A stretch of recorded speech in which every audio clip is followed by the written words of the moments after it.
Assalamualaikum warahmatullahi wabarakatuh. Hai Sobat Green Campus serta pemirsa nuansa Ramadan dimanapun Anda berada. Tentunya berjumpa kembali dengan saya, Raya Kumala. Bagaimana kabarnya hari ini? Pastinya masih sehat ya. Dan saya yakin puasa teman-teman semua masih lancar ya. Alhamdulillah. Nah Sobat Green Campus, sembari menanti waktu buka puasa, manfaatkan waktu kita dengan menyaksikan BBS Bincang Bintang Sekolah dalam segmen program unggulan riset. Selamat menyaksikan dan selamat menunaikan ibadah puasa 1447 Hijriah. Wallahul muwaffiq ila aqwamit thoriq. Wassalamualaikum warahmatullahi wabarakatuh. Assalamualaikum warahmatullahi wabarakatuh. Waalaikumsalam warahmatullahi wabarakatuh. Oke. Halo Sobat Green Campus, bagaimana puasanya hari ini? Semoga lancar selalu ya. Baik pemirsa, dunia saat ini digerakkan oleh riset dan inovasi. Dan siapa sangka dari ruang-ruang kelas SMA NU Al-Ma'ruf Kudus lahir para peneliti muda yang prestasinya sudah menembus level nasional. Hari ini kita kedatangan tim hebat dari program unggulan riset. Ada Kak Jessica, Kak Rizky, dan Kak Fatkur. Halo semuanya. Nah, mereka ini pejuang esai dan karya tulis yang sudah mengoleksi berbagai penghargaan. Dan tidak ketinggalan juga sosok di balik layar yang luar biasa, yaitu Mbak Iva. Halo semuanya. Selaku pelatih dari tim riset. Nah, kita akan cari tahu apa saja temuan unik mereka, bagaimana rasanya bersaing dengan sekolah-sekolah top di tingkat nasional, dan mengapa riset menjadi program unggulan yang sangat menjanjikan di Al-Ma'ruf. Tak perlu berlama-lama, yuk simak podcast ini sampai akhir ya semuanya. Baik, Assalamualaikum warahmatullahi wabarakatuh. Sebelumnya bisa nih perkenalan dulu untuk Kak Jessica, Kak Rizky, dan Kak Fatkur dari kelas berapa. Dan Mbak Iva, nama lengkapnya siapa dan alamatnya dari mana? Monggo Mbak. Oke, perkenalkan nama saya Istifaya Velayali, biasa akrabnya dipanggil Mbak Iva. Alamat saya tuh dari Kudus sendiri teman-teman, tepatnya dari Kecamatan Jekulo. Jekulo. Oke, kalau Mbak Rizky nih dari mana? Dari kelas berapa maksudnya? Halo semuanya, kenalin nama aku Rizky Putri Anggraini, akrab disapa Mbak Rizky. Saat ini aku menduduki bangku kelas 12, yaitu di MIPA 3 atau biasa disebut F4. Oke, untuk Mbak Jess gimana nih? Halo semuanya, perkenalkan nama aku Jessica Imelda Stella Angelina, akrabnya disapa Jessica atau Mbak Jessica, dari kelas 12 F3. Kalau untuk Kak Fatkur dari kelas berapa? Halo semuanya, nama aku Fatkur Rahman Najib, biasa disapa Fatkur. Saya dari kelas 11 F5 atau biasa disebut MIPA 4. Sip. Nih, kalau boleh tahu, sejak kapan kalian mulai tertarik dengan kegiatan riset atau KIR? Boleh dijawab dulu nih duluan sama Mbak Rizky. Oke, jadi dulu aku itu tertarik ikut riset atau KIR itu sejak kelas 10. Pas waktu itu dibagi angket sama wali kelas, terus akhirnya aku join ke riset itu. Oke. Dari isi angket menjadi banyak penghargaan ya. Betul. Keren. Kalau untuk Mbak Jas nih, dari apa alasan tertariknya? Kalau dari aku sendiri itu emang awalnya waktu masuk SMA sih, waktu masuk di Al-Ma'ruf ini baru tahu nih ada yang namanya program unggulan riset. Nah, mulai dari situ, dari kelas 10 itu aku mulai tertarik sama yang namanya riset. Oke, simpel ya. Yeah. Kalau untuk Kak Fatkur nih, apa nih tertarik dari risetnya? Kalau dari saya sendiri itu waktu pertama kali mendaftar di SMA NU Al-Ma'ruf Kudus, itu kan ada program unggulan yang harus diisi kan. Iya. Nah, itu kalau menurut saya sendiri itu yang paling berkesan dan paling penasaran gimana di dalamnya itu adalah riset gitu. Oke, jadi dari mulai penasaran akhirnya jadi berkembang. Oke, kalau untuk alasan awal mengikuti program riset atau KIR ini apa nih? Kalau boleh tahu, boleh dijawab Mbak Rizky? Oke, jadi alasan awalnya sebenarnya dulu itu saya tidak tertarik ikut riset ya. Mohon maaf nih sebelumnya. Aduh. Aku tidak tertarik ikut riset, tapi setelah pembagian angkat itu aku coba sharing ke kakakku, tanya gitu, ini mau join apa? Sebenarnya aku pengen join ke Tata Boga. Tapi disaranin masak. jangan ikut Tata Boga, mending ikut riset, karena kalau ikut riset itu benefitnya misal pengen ngelanjutin kuliah itu ada. Kita bisa tahu gimana cara buat makalah, paper, terus proposal, terutama di public speaking kita juga bisa mengasah itu. Oh gitu, berarti buat masa ke depan Iya. ya, persiapan masa ke depan. Betul. Oke, baik. Kalau untuk Mbak Jessica nih, apa? Oke, kalau dari aku sendiri tuh awalnya ya, itu fun fact-nya aku udah daftar yang namanya desain grafis. Waktu ngisi angket tuh aku udah ngisi desain grafis waktu itu. Cuman aku masih ragu, ya ini bisa nggak ya, atau aku ngejalinnya bisa atau enggak. Terus aku minta saran ke bundaku nih.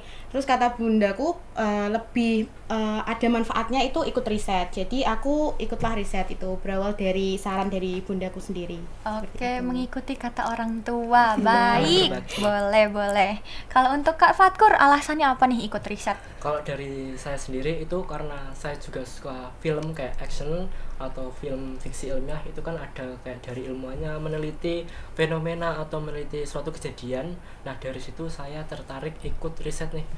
Jadi nanti kayak bisa mengikuti jejak-jejak para ilmuwan tersebut. Oke, jadi kayak wah, terinspirasi dari sebuah film. Iya. Sangat unik ya teman-teman semua. Kalau dari Mbak Iva nih, sejak kapan sudah membimbing program unggulan riset di SMA NU Al Ma'ruf Kudus? Oke, kalau saya mulai bergabung di tim riset SMA NU Al Ma'ruf Kudus itu sejak tahun 2023 ya.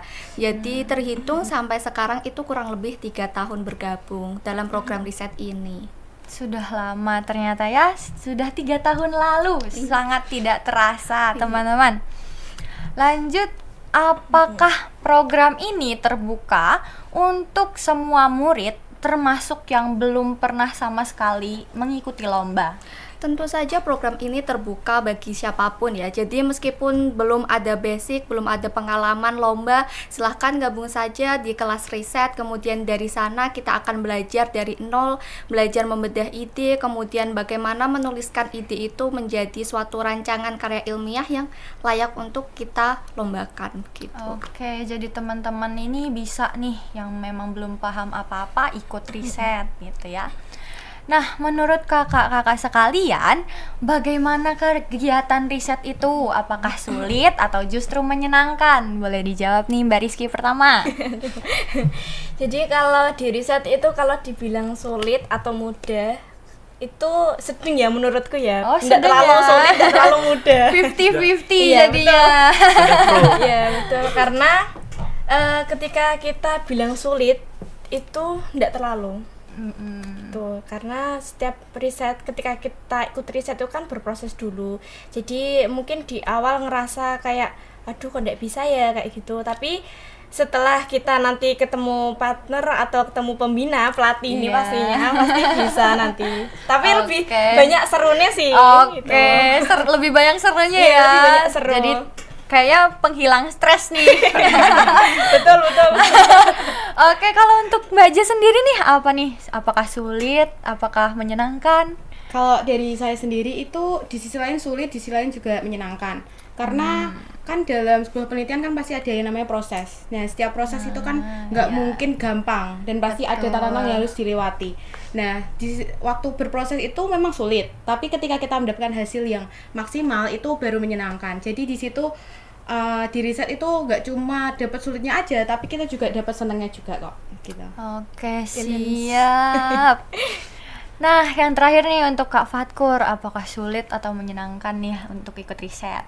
Kalau dari aku sendiri itu menyenangkan, tapi kadang juga sulit gitu, karena nggak semua dalam riset itu kan gampang ya, ada Iya. sulitnya juga, dan kadang kita menemukan tantangan yang kadang kita itu tidak bisa selesaikan gitu. Jadi Oke. kita bertanya ke pembina, kita bertanya ke kakak-kakak kelas yang sudah mahir. Nah, Betul. dari situ kita dapat pengalaman juga. Nah di situ titik menyenangkannya gitu. Oke, jadi titik menyenangkannya itu bertanya-tanya ya. Sip, lanjut untuk lomba yang paling berkesan nih. Lomba apa tuh? Kalau boleh tahu. Untuk Mbak Jessica atau Mbak Rizky pertama? Dulu enggak apa-apa. Oke, siap. Jadi lomba yang paling berkesan itu dulu pas waktu di Pising Win Wali Songo. Oke. Misal besok itu presentasi, kita Iya. hari ini itu belum ada persiapan sama sekali. Wow. Masih ngerjain Wow. opsi pas waktu itu Luar bener-bener ini biasa. kepala mau pecah. Sore itu sekitar jam 3 kurang baru selesai. Terus setelah itu ada Mbak Iva terutama Mbak Iva yang mencairkan suasana, bawa kopi, terus di situ sharing sebentar. Terus pas waktu maghrib kita pulang, itu pulang pun kita aku ndak langsung belajar, aku tidur.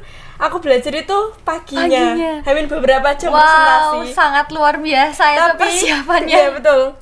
Tapi beruntungnya pas waktu itu dapat juara 1. Wih, keren teman-teman. Bisa dapat juara 1 Iya. meskipun persiapannya agak sedikit Iya ya. betul. Untuk Mbak Jessica nih, apakah lain atau sama?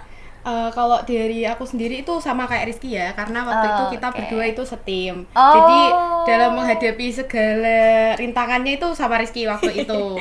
Kan tadi Rizky bilang baru pagi itu kita belajar. Nah itu emang benar, perjalanan kita ke UIN Wali Songo itu kita baru latihan di mobil waktu itu. Waktu latihan presentasinya di mobil. Jadi kayak gerusa-gerusu, tapi alhamdulillahnya bisa menampilkan yang maksimal dan dapat juara 1. Oke.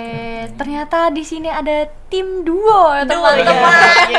Duo yang Mom sangat and Big Boss. Waduh, siap-siap, keren. Isinya gitu ya.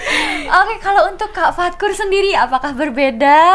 Kalau saya berbeda ya. Kalau mereka mungkin juara-juara, Oke. yang paling berkesan kalau saya itu waktu lomba pertama yaitu di Krenova Kudus gitu. Karena dari situ yang awalnya aku agak udah capek nih, udah kayak malas, terus diajak temanku ikut Krenova Kudus, terus jadi ada semangat lagi, ada motivasi, dan akhirnya sampai sekarang.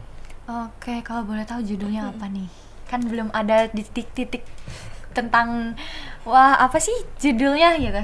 Judulnya itu Biowas. Itu kayak sabun dari limbah dan ekoenzim. Jadi dia mengubah sabun gitu ya. Mengubah limbah. Oh, mengubah limbah menjadi sabun. Oh, sorry. Oke. Ya, oke, lanjut pertanyaan selanjutnya. Bisa kali nih diceritain gimana judul karya ilmiah atau esai kalian yang paling keren dan masalah apa yang ingin kalian pecahkan melalui riset tersebut.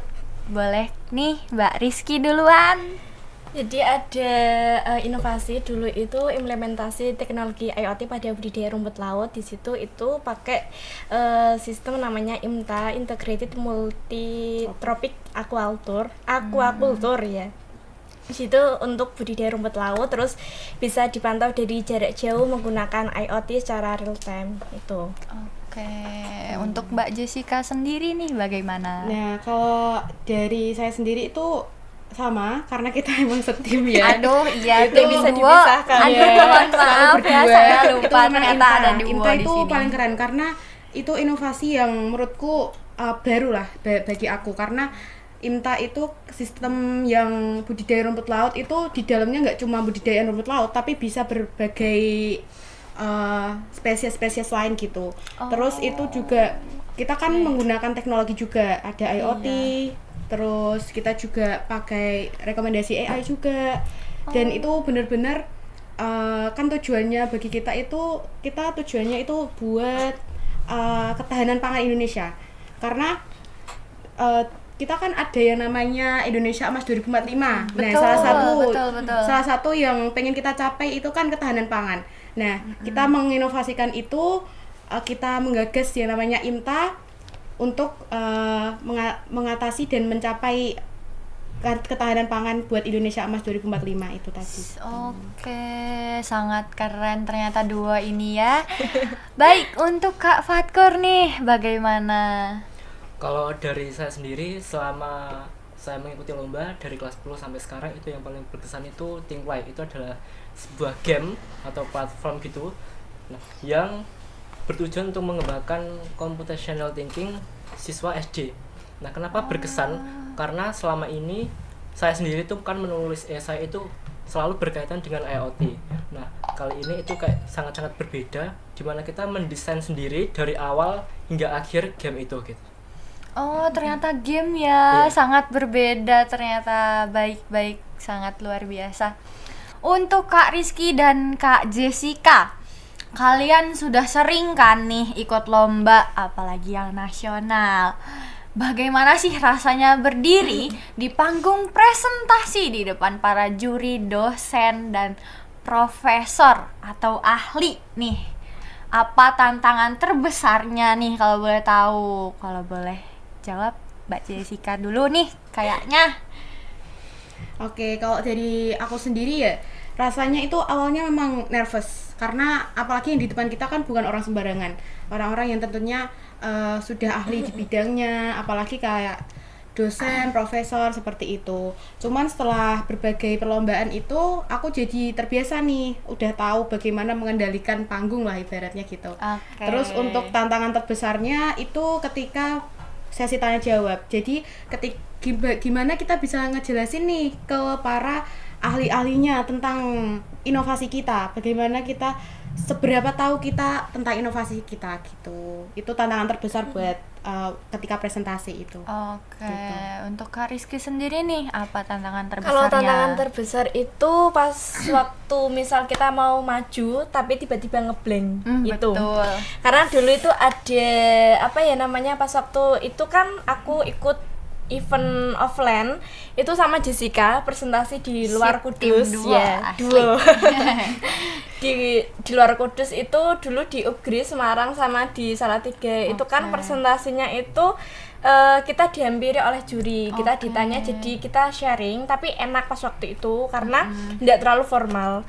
Tapi setelah event yang ketiga yang di PC Winwali Songo itu kita di panggung bener-bener pas waktu itu tiba-tiba ngeblank. kita pas Ya, lupa waktu itu semuanya gitu ya. tatap-tatapan terus ini gimana. Kontak. Tapi terus setelah itu it's okay, aman. Oke, Terus kita lanjut alhamdulillah gitu. kalau kayak gitu. Nah, Kak Fatkur sebagai siswa kelas 11 nih yang juga sudah berprestasi, bagaimana Kak Fatkur melihat budaya riset di sekolah kita? Apakah meneliti itu membosankan atau justru seru? Kalau menurut saya sendiri itu pasti nggak membosankan ya, karena setiap minggu, setiap ada kelas, setiap ada lomba itu kan berbeda-beda, nggak selalu sama. Jadi kayak tantangannya itu selalu berbeda dan mungkin kadang itu bisa sulit, bisa lebih mudah dari sebelumnya. Jadi pasti selalu menyenangkan. Oke, jadi nggak ada bosan-bosannya nih ya. Iya. Siap. Kalau gitu, apa tantangan terbesar saat menyusun esai atau karya tulis ilmiah? Boleh Mbak Rizky dijawab. Jadi tantangan terbesarnya itu dari diri aku sendiri ya. Iya. Misal hari ini itu jadwalnya kita ngerjain esai, tapi untuk deadline-nya itu masih lama. Biasanya aku biasanya itu mikir kayak aduh kok hari ini sampai banget ya. Terus ya udahlah kerjain besok, aku istirahat dulu. Itu kayak menunda-nunda ya gitu. menunda. Itu penyakit yang harus dihilangkan itu. Oke, kalau untuk Mbak Jessica nih, kan tadi Mbak Rizky ternyata menunda-nunda. Iya. Sangat sulit Kita sepertinya. biasanya sama ini kok. Aduh. Kita bertiga Duo gitu. kayak gitu. Bertiga lagi. Bertiga nih sama menunda-nunda ya. Oh my god. Berarti gak usah ditanya lagi kayaknya nih Mbak Jessica. Fatkur kayak udah ketahuan duluan nih. Oke, lanjut aja ya nih. Untuk Mbak Iva sebagai pelatih nih, bagaimana proses mengasah ide anak-anak dari nol sampai menjadi karya yang layak juara? Oke, kalau mulai mengasah idenya tuh dimulai dari kelas ya. Jadi nanti kami para mentor itu akan membagikan tips and trick bagaimana membuat judul yang layak untuk dilombakan gitu. Dari tips and trick tersebut, salah satunya itu harus mau banyak-banyak membaca. Jadi membaca di sosial media boleh, membaca buku boleh, membaca artikel ilmiah juga boleh. Kemudian tips yang kedua itu harus peka dengan lingkungan sekitar. Jadi harus gitu, melihat lingkungan sekitar ada permasalahan apa. Nah, dari situlah baru kita bentuk sebuah karya ilmiah gitu dari judul. Nah, selain itu kami para mentor juga akan menampilkan atau membedah gitu judul yang memang sudah layak juara di kancah internasional maupun nasional gitu. Dari judul yang juara itu kita bedah komponen apa aja yang menjadikan judul itu menjadi layak juara gitu. Ternyata dibedah secara dalam ya. Iya. Setelah sudah paham semuanya dari tips and triknya, kemudian contoh judul yang juara itu bagaimana, nah barulah anak-anak riset itu kami kasih untuk tugas, yaitu membuat judul. Biasanya minimal 5 yang bisa meniru atau memodifikasi dari judul-judul yang sudah ada. Jadi mengasah juga gitu ya. Baru Siap. diasah. Oke, kalau gitu apa kriteria riset yang bagus menurut Mbak Iva? Kriteria riset yang bagus menurut saya tuh yang pertama harus tahu tujuannya. Jadi tujuan dari riset ini tuh apa sih permasalahan yang ingin diselesaikan begitu. Kemudian kriteria yang kedua itu harus jelas metodenya. Metode apa yang digunakan itu harus tepat. Kemudian kriteria yang bagus yang ketiga adalah hasilnya harus bermanfaat baik untuk seseorang atau mungkin bagi sebuah lembaga begitu. Oke, berarti sangat terstruktur ya. Siap.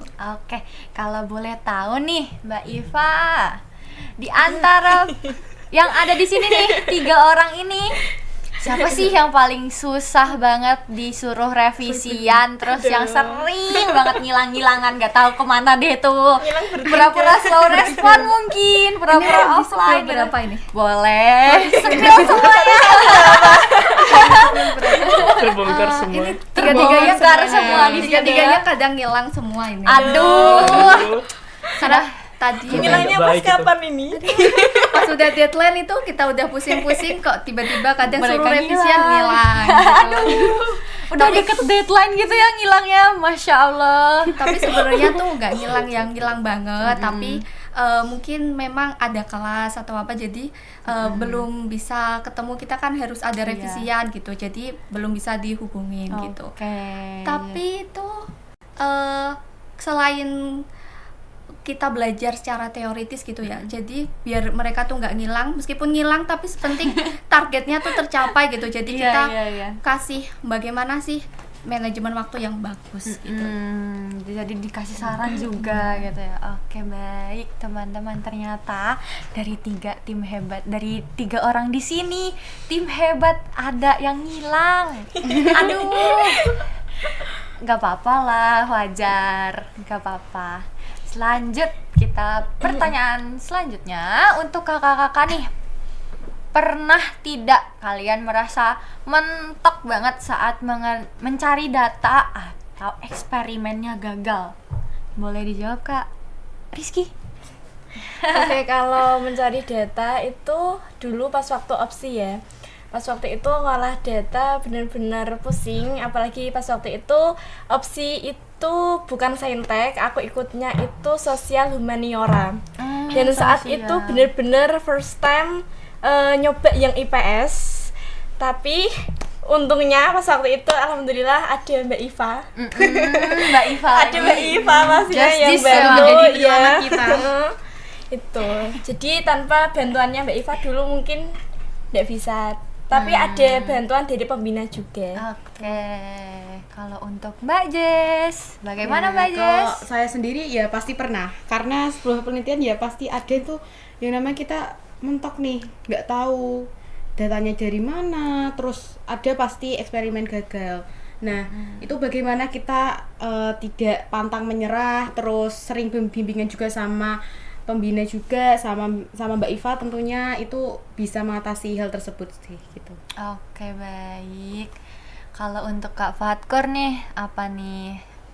Kalau dari saya itu pasti pernah ya, kayak kita udah mencari di mana-mana, udah dari artikel, dari beberapa jurnal, tapi kita belum dapat.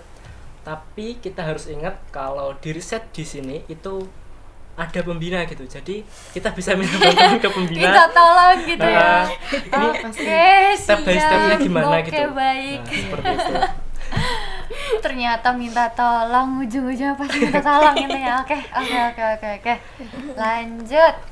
Bagaimana sih dukungan dari Mbak Iva dan pembina dalam membantu kalian bangkit lagi selain menolong tadi?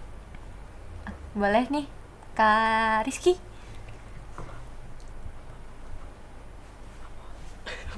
Oke, boleh saya jawab? Oh, boleh tentunya, boleh. Kalau dukungan dari mentor, kemudian dari pembina, kalau dari saya pribadi itu apabila mereka itu belum mencapai target yang awalnya itu diharapkan gitu ya, saya biarkan mereka itu kalau mau nangis aja dulu, atau mau merenung aja dulu, gak apa-apa. Take your time. Pokoknya butuh waktu untuk mengevaluasi diri. Kenapa sih saya itu bisa gagal? Kenapa sih saya tuh belum bisa mencapai target itu? Gak apa-apa. Tapi nanti setelah mereka kiranya sudah baik-baik aja, baru saya kasih tahu. Gak apa-apa kalau memang belum mencapai targetnya, karena kan setiap lomba atau event itu pasti ada juaranya masing-masing, dan kita tidak harus juara di setiap eventnya. Betul. Dan ketika kalian lihat nih orang yang itu juara gitu, coba tanyakan berapa banyak gagal di baliknya gitu. Jadi yang paling saya tekankan di sini adalah proses. Jadi harus mau berproses, karena dengan proses itu kita jadi tahu. Awalnya belum tahu, bisa jadi tahu. Awalnya belum bisa, jadi bisa gitu. Betul. Jadi jangan mau yang instan seperti mie instan ya. Oke. Lanjut nih, skill apa yang paling kalian rasakan berkembang selama ikut kelas riset? Mungkin dari Fatkur dulu deh. Kayaknya terakhir mulu nih. Kalau dari saya itu pasti ketika kita menyusun suatu karya ilmiah, mulai dari judul sampai akhir, itu kita kan tentunya nggak asal nulis gitu. Ada data yang diambil, ada kriteria atau aturan lah dalam penulisan itu. Nah, dari situ juga kita bisa mempelajari bagaimana sih cara menyusun karya ilmiah yang baik dan benar. Nah, selain itu dari kelas riset ini kita diajarkan juga bagaimana manajemen waktu yang baik. Walaupun ada yang namanya kelas di luar ya, kayak kelas les ataupun mungkin PR, tapi kita dituntun untuk tidak meninggalkan itu gitu. Jadi di sini kita benar-benar diajarkan untuk manajemen waktu yang baik. Baik, ternyata selain diajarkan meneliti, kita juga diajarkan memanajemen waktu ya ternyata. Oke, kalau gitu Mbak Jess apa nih? Oke, kalau dari aku sendiri itu yang paling kerasa nih, skill yang aku dapetin itu tentunya public speaking. Jadi gimana aku bisa ngomong di depan umum, itu dari presentasinya sendiri. Bagaimana nih aku bisa ngomong secara tertata, terus bisa ngomong ya lebih percaya diri di depan umum, seperti itu. Oke, kalau menurut Mbak Rizky bagaimana? Aku sama Jessica yang Kok paling sama? Mentang-mentang dua nih, jadi Iya. sama nih. yang paling aku rasain itu emang di public speaking. Jadi walaupun aku sempet pede, tapi misal aku public speakingnya ndak ku asah, itu akan ya terpendam lah gitu. Oh iya, jadi ketinggalan gitu Iya, ya. betul. Betul. Selain itu di cara membuat karya tulis ilmiah atau esai itu. Jadi apa itu namanya? Tutorial atau cara penulisan yang benar itu. Oh iya, jadi kayak nabung untuk kuliah Iya, gitu ya. betul. Betul. Siap, lanjut pertanyaan selanjutnya. Bagaimana cara kalian membagi waktu antara kegiatan riset dan pelajaran di kelas? Gimana nih? Mungkin siapa dulu? Mbak Jessica. Oke, baik. Kalau dari aku sendiri, bagaimana nih aku cara membagi waktunya? Aku biasanya itu pakai Google Calendar. Nah, Google Calendar itu aku gunain buat nulis keseharian aku apa atau target-target. Kayak hari ini ada acara apa, hari ini harus ngerjain apa, itu aku tulis semuanya di Google Calendar. Jadi teman-teman yang mungkin kesusahan bisa pakai Google Calendar juga karena itu benar-benar membantu banget. Terus bisa ngingetin, apalagi kan tiap hari kita pegang HP ya. Betul. Pasti ada tuh pengingat notif. Hari ini harus ngerjain PR nih, atau hari ini harus revisian atau gimana, itu aku pakai Google Calendar biasanya. Oke, ternyata ada bantuan teknologi Iya. juga. Siap-siap. Untuk Mbak Rizky sendiri apa nih? Kalau aku biasanya aku tulis di buku catatanku ya, gitu. di Jadi catatan. nanti misal hari ini aku kegiatan yang ngapain aku tulis, terus nanti misal ada PR, terutama PR di sekolah ya, itu ya, bener-bener itu aku tulis. Oke. Biasanya kalau PR itu biasanya aku kerjain pas waktu pagi. Oh, gitu. Terus malamnya itu di reset gitu. Oke, berarti ini udah gak ada yang terlupakan lah ya kalau udah dicatat-catat. Iya, ya. betul. Siap. Untuk Kak Fatkur nih apa nih? Kalau dari aku sendiri itu biasanya setiap tugas ataupun pembelajaran yang aku dapat itu pasti aku tulis di WA pribadi. Nah, kita sendiri kan sering banget ya kayak buka WA. Iya, Jadi iya. itu kan di pin gitu. Jadi Betul. ketika kita buka WA itu kita tahu gitu, oh tugasnya apa aja yang belum. Oh iya, Terus yang dikasih itu apa aja. Nah, kalau belajar itu biasanya sebelum saya ngerjain riset, malamnya itu pasti belajar atau ngerjain tugas dulu, karena tugas-tugas sekolah itu kan mungkin kayak meringkas atau mengerjakan, jadi kayak hal-hal yang tidak Bisa. membutuhkan otak yang banyak gitu. Oke, ya siap, baik. Ternyata dari ketiga ini bisa dilihat ya, ternyata ada yang memakai aplikasi, ada yang menggunakan catatan atau notes gitu-gitu. Oke. Terus pertanyaan selanjutnya, apa pesan dari kakak untuk teman-teman yang masih ragu ikut riset nih? Boleh Mbak Rizky duluan? Jadi untuk adik-adik kelas 10 maupun kelas 11 yang masih ragu untuk join di riset, kalian tidak usah ragu. Sebenarnya kalian ikut riset itu benefitnya banyak. Terutama saat ini aku sama Jijuk itu kan kelas 12. Mau masuk PTN pasti membutuhkan sertifikat. Nah, dari juara-juara di event riset kemarin, sertifikatnya kita bisa pakai untuk SNBP nanti. Jadi misal ketika adik-adik nanti ikut riset, tidak usah ragu dan tidak usah takut untuk mencoba ikut event. Misal kalian gagal maupun lolos, ya udah maksudnya itu Ya udah, ya nggak udah apa-apa dijalanin gitu. aja, karena kita sebagai manusia itu disuruh untuk belajar dan berusaha gitu. Oke. Takdir tidak bakal tanya tentang kita, maksudnya apakah kita gagal, tidak bakal tanya gitu. Jadi tapi dari kegagalan tersebut bisa membuat kita jadi kuat dan bisa jadi kuat dan mandiri itu. Oke, siap, baik. Untuk Mbak Jess sendiri nih apa nih? Kalau dari aku sendiri itu pesan buat teman-teman sobat Green ke kampus terutama, kan kalau kalian masih ragu, jangan ragu, karena di sini kan di riset itu kita kan punya pembimbing, jadi kita nggak mungkin kita ngerjain sendiri, jadi kita pasti dibimbing bagaimana caranya mengolah data, bereksperimen, dan juga membuat suatu penelitian. Jadi teman-teman tuh jangan merasa ragu, karena seperti yang dibilang Kak Rizky tadi kan ada banyak benefit, dan itu benar-benar benefitnya kerasa buat kita sendiri gitu. Oke. Untuk Kak Fatkur sendiri nih apa nih? Kalau dari saya nggak perlu ragu ya teman-teman, dan nggak perlu takut juga. Mungkin kalian ada yang ngerasa kayak, oh udah telat nih ikutnya, kenapa nggak dari awal gitu. Tapi jangan pernah merasa seperti itu, karena di sini benar-benar diajarin dari, mungkin kalian nggak tahu apa-apa, kalian nggak bisa merangkai kata ataupun mencari data, itu akan diajarin sedetail-detailnya oleh para pembina di sini gitu. Oke, berarti jangan takut lah Iya. intinya gitu ya. Siap. menurut Mbak Iva nih, apa keunggulan program riset di SMA NU Al Ma'ruf Kudus dibanding sekolah lain? Wah, banyak banget ya, tapi Oke, siap. nanti kita sepil hanya 2 mungkin ya. Oke, nggak apa-apa. Yang pertama itu di sekolah ini kita nggak hanya belajar teori. Jadi di sini kita juga akan praktik menggunakan IoT, kemudian Arduino dan riset sains.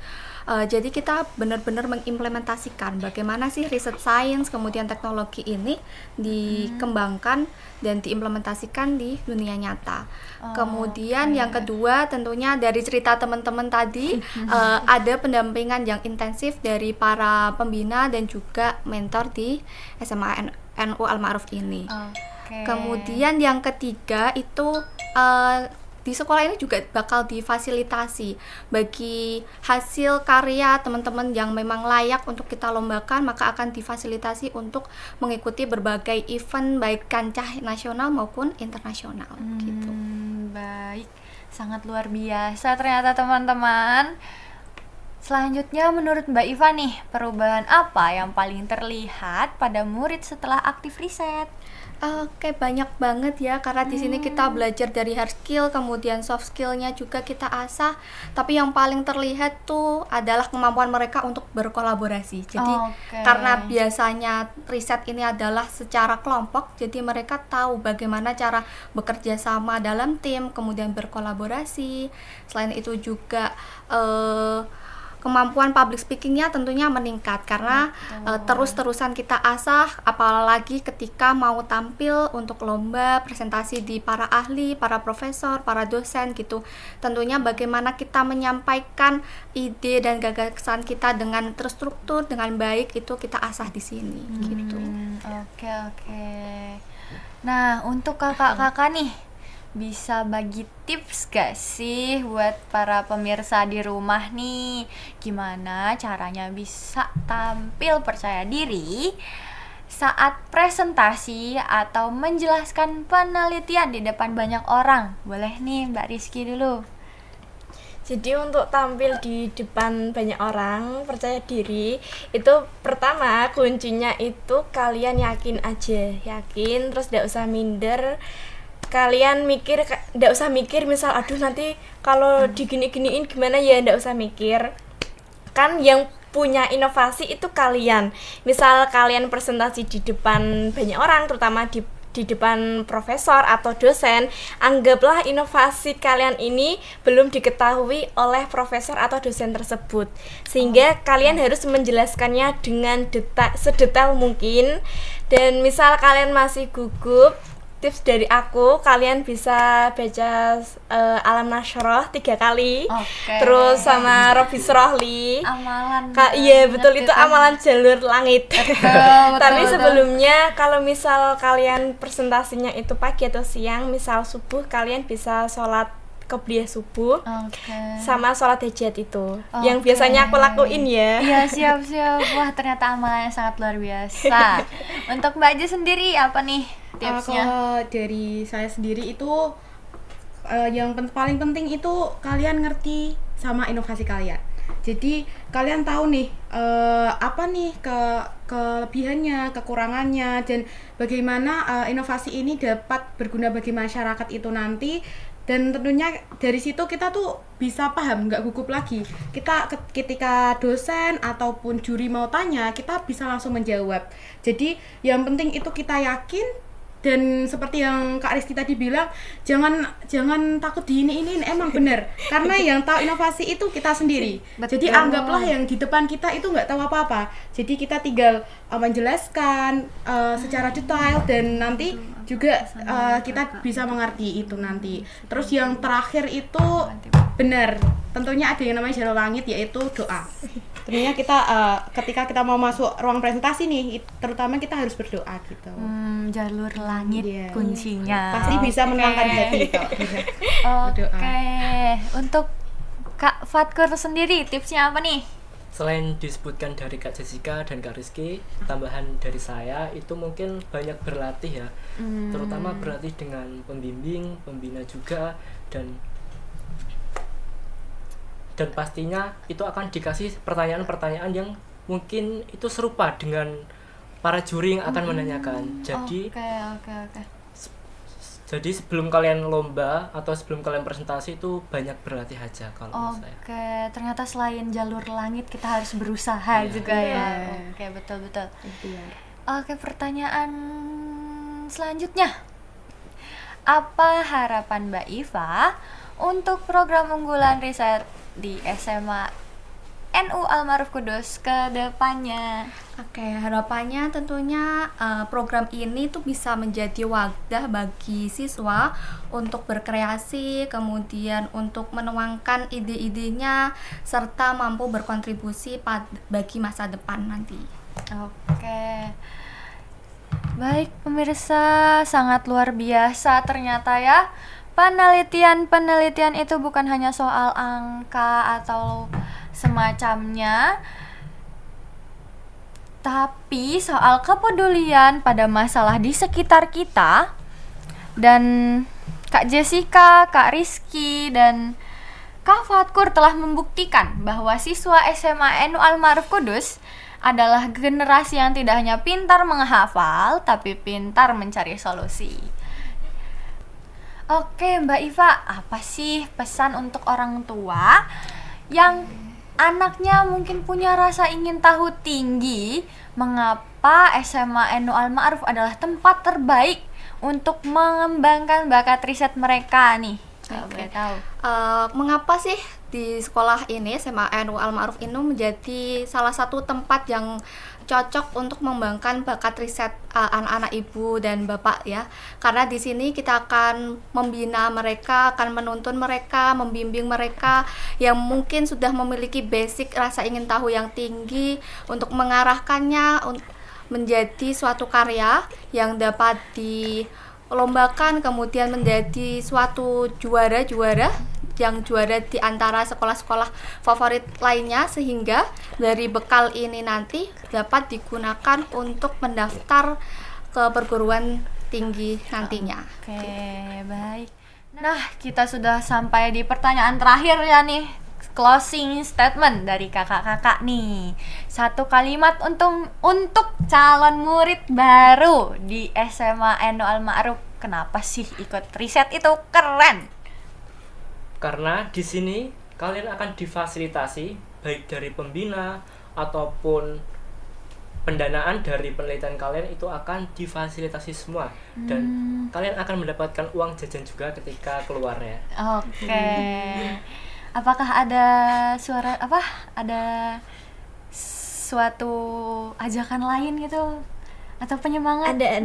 Oke, boleh ditunjukkan. Ayo tatap-tatapan.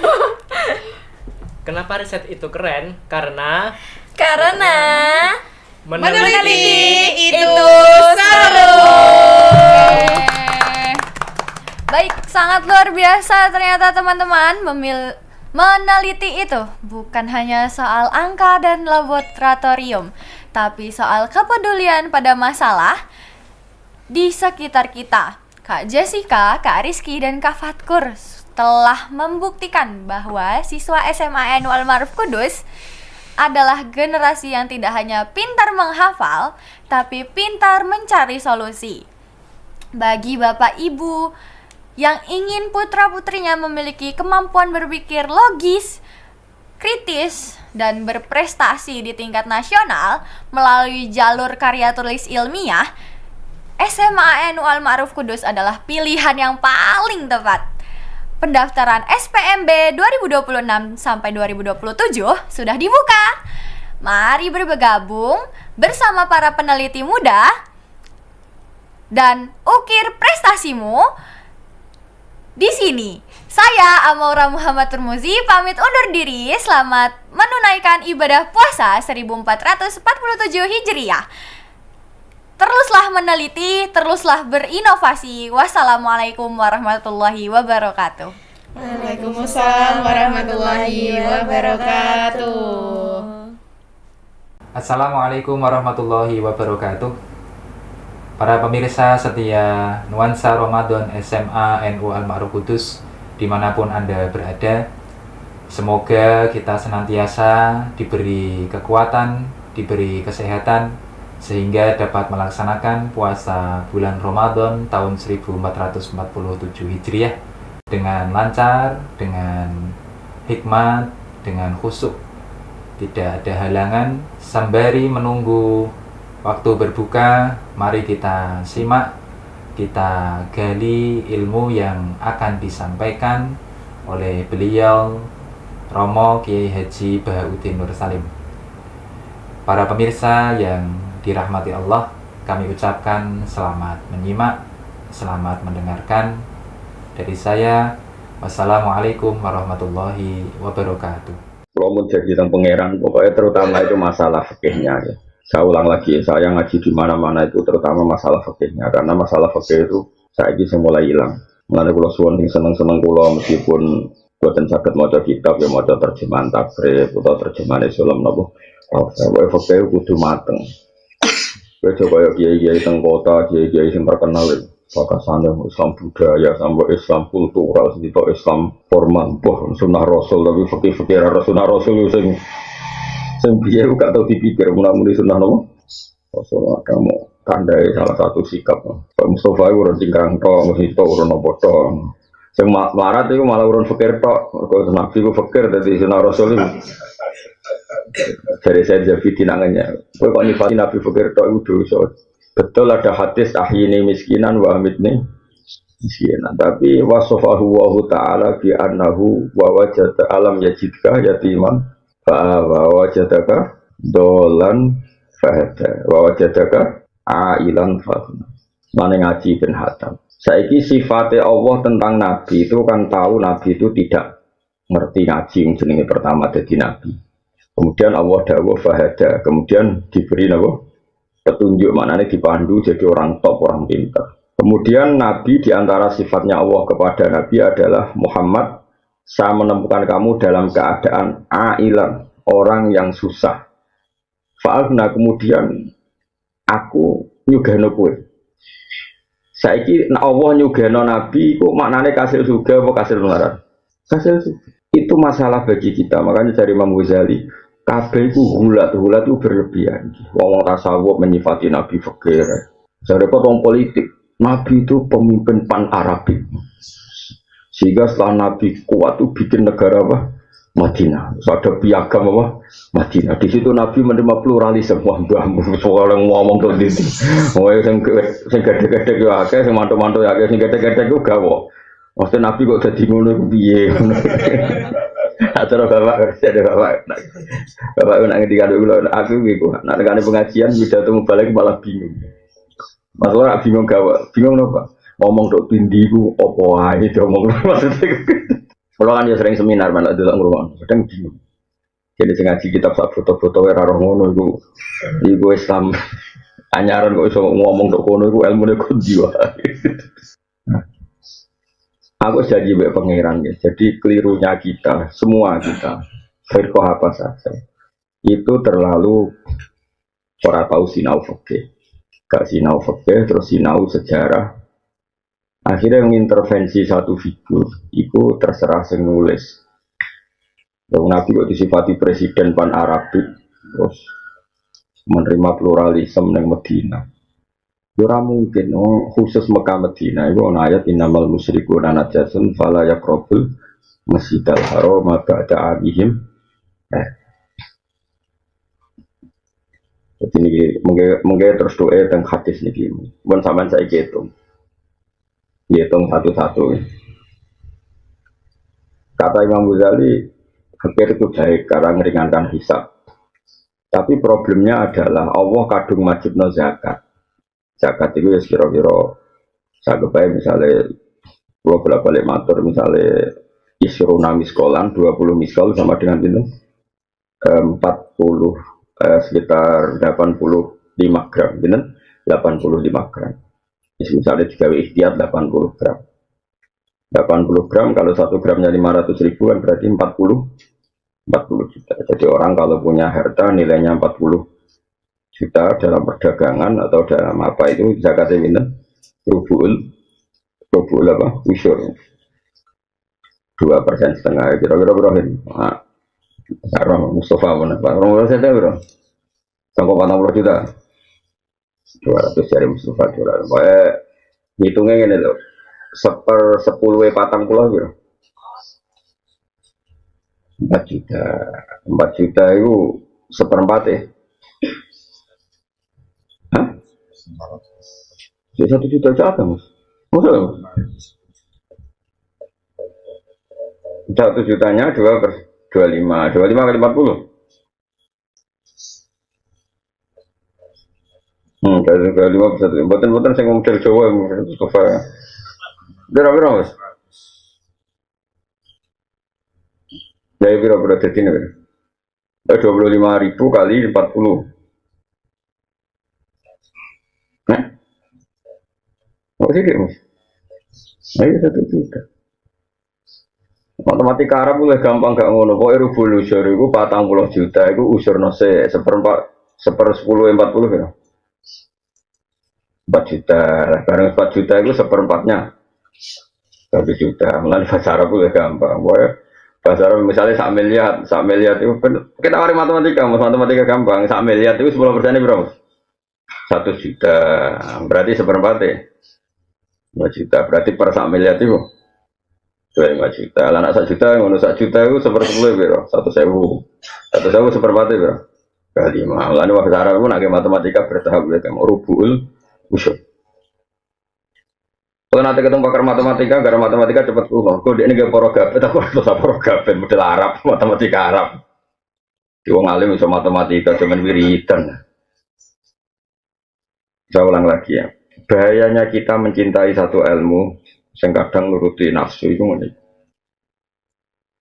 Kalau Rasulullah kadung wajibno zakat, itu artinya nak iso wong Islam ya duwe sekitar 40 juta. Haji saiki sekitar 36 juta. Mergo al-amru bisya memerintahkan sesuatu itu berarti memerintahkan dengan segala perangkatnya.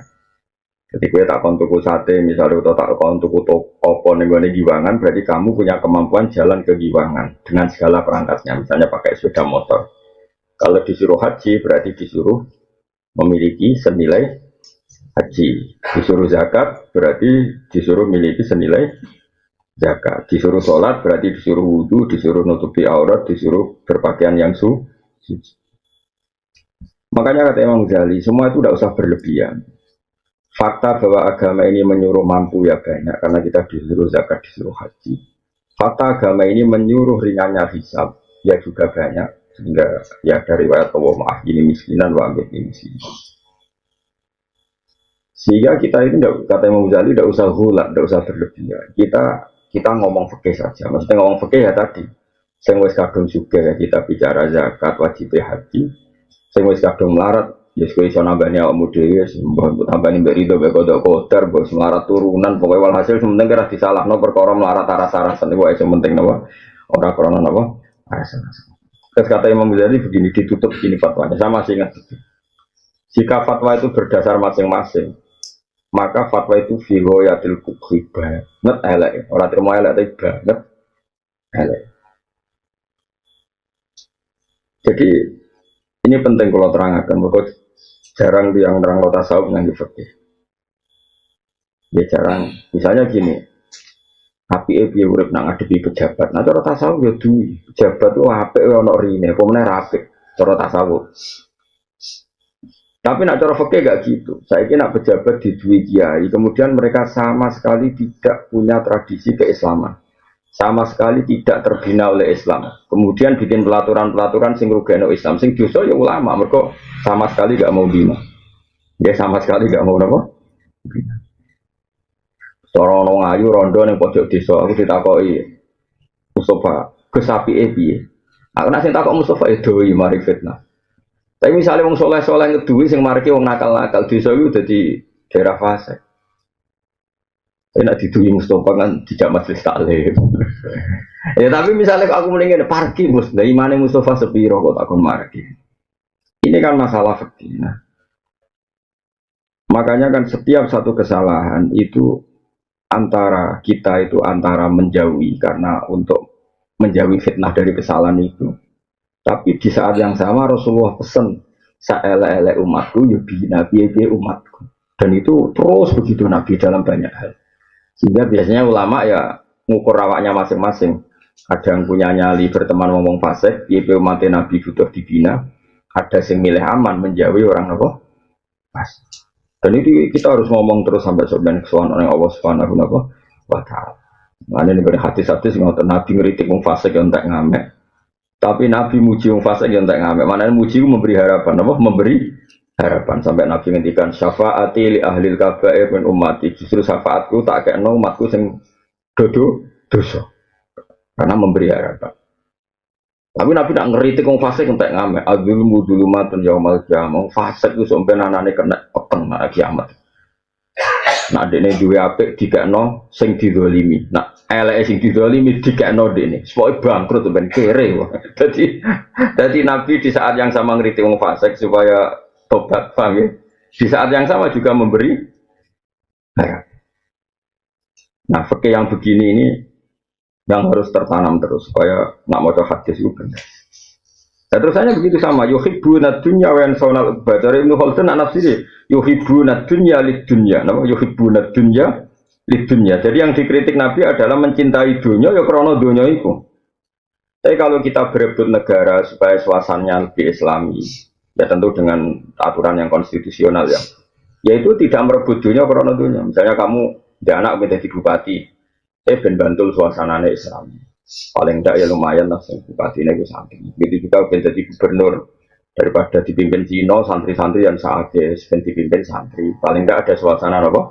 Islam. Yang seperti ini bukan yuhibbu dunya lid dunya. Misalnya anak-anak kiai alim udah di dosen, ben kampus ono suasana santri, ora kabeh sekuler. Itu berarti tidak dunia karena dunia hanya sebagai apa sarana itu cara maksud. Begitu seterusnya semua hadis ditafsirkan gitu. Ketika Allah mengkritik dunia, makanya dunia sing nuruti nafsu. Ketika Allah memuji dunia, maknanya dunia sing mahal sujud adalah tempat sujud. Jadi saya ulang lagi, misalnya Allah ngeritik dunia aku mau mata ulhurur, nipu tok, berarti dunia sing kanggo dunya sing nuruti nafsu. Tapi Allah nak ngeritik, apa nak muji dunia yang tak ngamek. Dunia itu mazru'atul akhirah, gue tanaman akhirat. Sekarang kita di dunia nanti, di akhirat nanti, semua referensi Allah tentang kita adalah saat kita di dunia. Yang lebih swarga ya alasannya prestasi kita di dunia. Nanti kita masuk neraka juga karena kesalahan kita di dunia. Berarti dunia ini super penting apa tidak penting? Super penting. Nah, makanya kata Ibnu Khaldun, mau wong dore iso ngaji do kecangkeman. Jadi kalau kamu mengkritik dunia itu ya ada porsinya, yaitu dunia yang nuruti nafsu. Ya tadi misalnya gue para wong ayu nang pojok desa, nak niate nafsu pasti dikritik Allah. Tapi nak niate merah nafsu, gue jak ngaji, gue bina, bener ada di aset kefasikan, bener gak dimanfaatkan yang apa? Itu tentu akan dimaklumi Allah. Tapi ya dolanan iman itu kan urusan masing-masing. Sebetulnya bisa loh, sangat bisa. Kalau itu, maksudnya ini mas Tamti ikhtiar itu. Kalau nomor koniru yang bapak. Misalnya ada orang ayu yang rawan fitnah. Orang cantik ini kan rata-rata punya keluarga. Kamu kan bisa dekati dengan pamannya. Kadang yorongdo dua anak Joko, kadang di misanan minduan. Dengan cara seperti itu kan nggak ada fitnah. Nafsu yo rapati yo mbak paman. Semari mulai beli rono kok dhewean. Lha iku masalahnya kan iku. Sakjane iso dielmoni, paham. Kowe misalnya tak mosok Gus Ro ngono ra seneng iso dielmoni. Mulane cara Kanjeng Nabi pantangane iku layak luwana rajulun bimroatin, sepenting ojo dhewe. Lah mari masalah fitnah terus pikiran ngeres kan sluntas-sluntu dhewean. Ya jadi iso dielmoni. Ya kan ya jajal ya ana ngayu, werono dakwahi ngajak Mas Tri Mustofa. Baru gue rebutan. Waduh. Jadi aja iso di ilmu ini iso. Makanya gue masuk kenangan saya pada Ibnu Khaldun itu tadi dia. Makanya sekarang banyak orang kacau karena melihat negara hanya sisi tauhidnya. Jadi pejabat mesti kelakuan ini. Ya repot. Nggak sing tomak melihat negara hanya prospek. Kenal pejabat ternak. Bodoh kacau nih kan. Tidak usah seperti itu. Semua di dunia ini bisa dimanfaatkan sebagai aset akhirat atau jadi prahara untuk akhirat. Terserah kita yang ngelola. Nah, caranya ngelola gimana? Dengan fikih. Seorang lagi apa? Dengan fikih. Kalau nanti ketemu Gus itu sufi, ya alim sufi. Tapi rada goblok. Ya alim tapi alim banget. Nah, ono gobloknya. Dia ini ora gelem kancanan Gus-gus gede, jadi alasannya Gus kancanan Gus-gus gede mari ati wangkot, mari sombong. Akhirnya kancanan santri sing larat-larat. Ya bertahun-tahun dia. Kalau saya kan enggak, kancanan rogen yo gelem, Gus gede yo gelem, ora jelas yo gelem.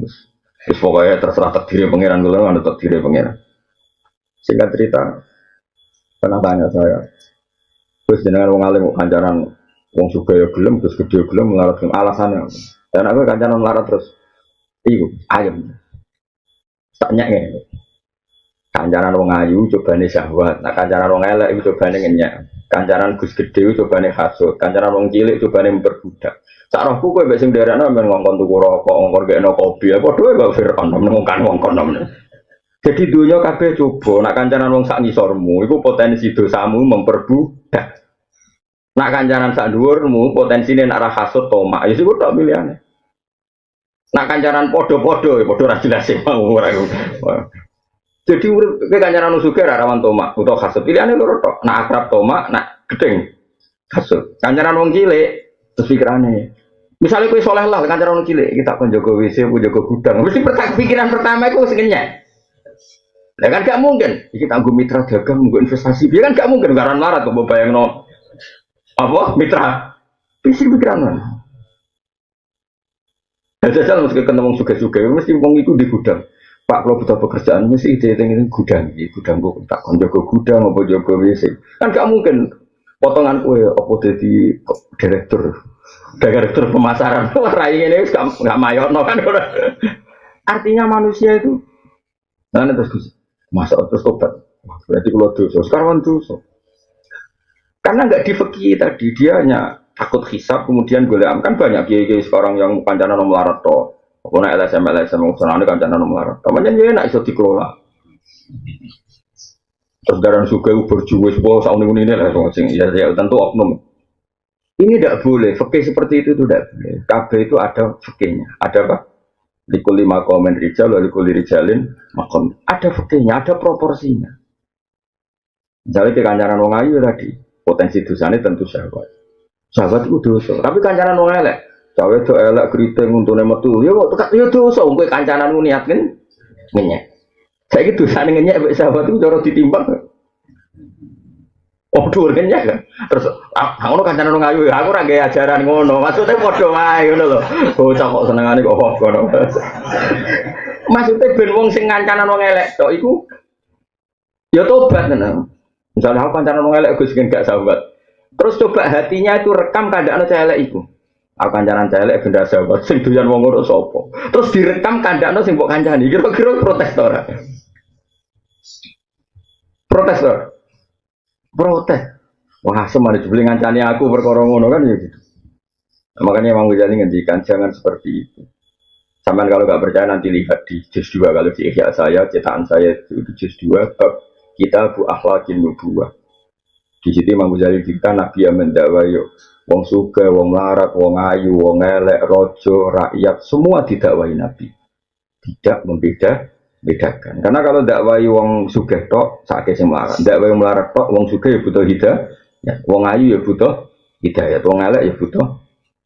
Ini sing bener. Makanya tampak Nabi tidak membedakan. Karena tadi semuanya bisa dipandu oleh fikih. Seorang lagi semuanya bisa dipandu oleh ya mau misalnya orang wedok ayu yang pojok desa semulai jadi fitnah kan bisa dipandu dengan fikih. Dekati dia, caranya nggak jadi fitnah gimana? Kamu ke situ jangan sendirian selentam. Karena panduan Nabi bila yakhluwan narojulun bim ro'atin. Kamu jangan sendiri. Misalnya dia mulai diperkenalkan Pak di pamannya sehingga kalau mau nakal terkontrol oleh keluar. Jadi masalahnya kan kue mau dekati tanpa fikih. Pemandunya ya nafsu aja. Atau kue cuci tangan sama sekali gak peduli. Nah ternyata yang peduli nyon sewu tiang-tiang fasik. Akhirnya dimanfaatkan orang fasik. Jadi pengedar narkoba, jadi macam-macam. Makanya saya ulang lagi ya. Mengenai kulo nunggu janji pengiran saya di mana-mana akan ngomong fikih. Karena ini yang mulai ditinggalkan. Islam Indonesia itu ngomong fikih. Haji itu pertemuan internasional. Terjadi siklus perdagangan yang luar biasa dan persahabatan dunia. Orang satu dunia kaya raya miskin citok kabeh pakaiane ihram. Lah misale iso ngono lah terus ora syarat rukune tawaf terus kabeh opo? Apa kenalan terus? Mergo kaji ku peradaban internasional. Ngepas kaji kok pidato ngomong bener Bapak ngomong apa wae. Mesti yang mendesak dari seorang haji itu satu, nak tawaf rukun syaratnya piye, syarat saya piye, nak saya itu ora rukun syaratnya tawaf mbek saya mendomongon ini persahabatan internasional. Berapa kenalan. Nah, akhirnya berkaji ora bakas rukun syaratnya tawaf tapi cerita. Walah, Mekah waktu umbir.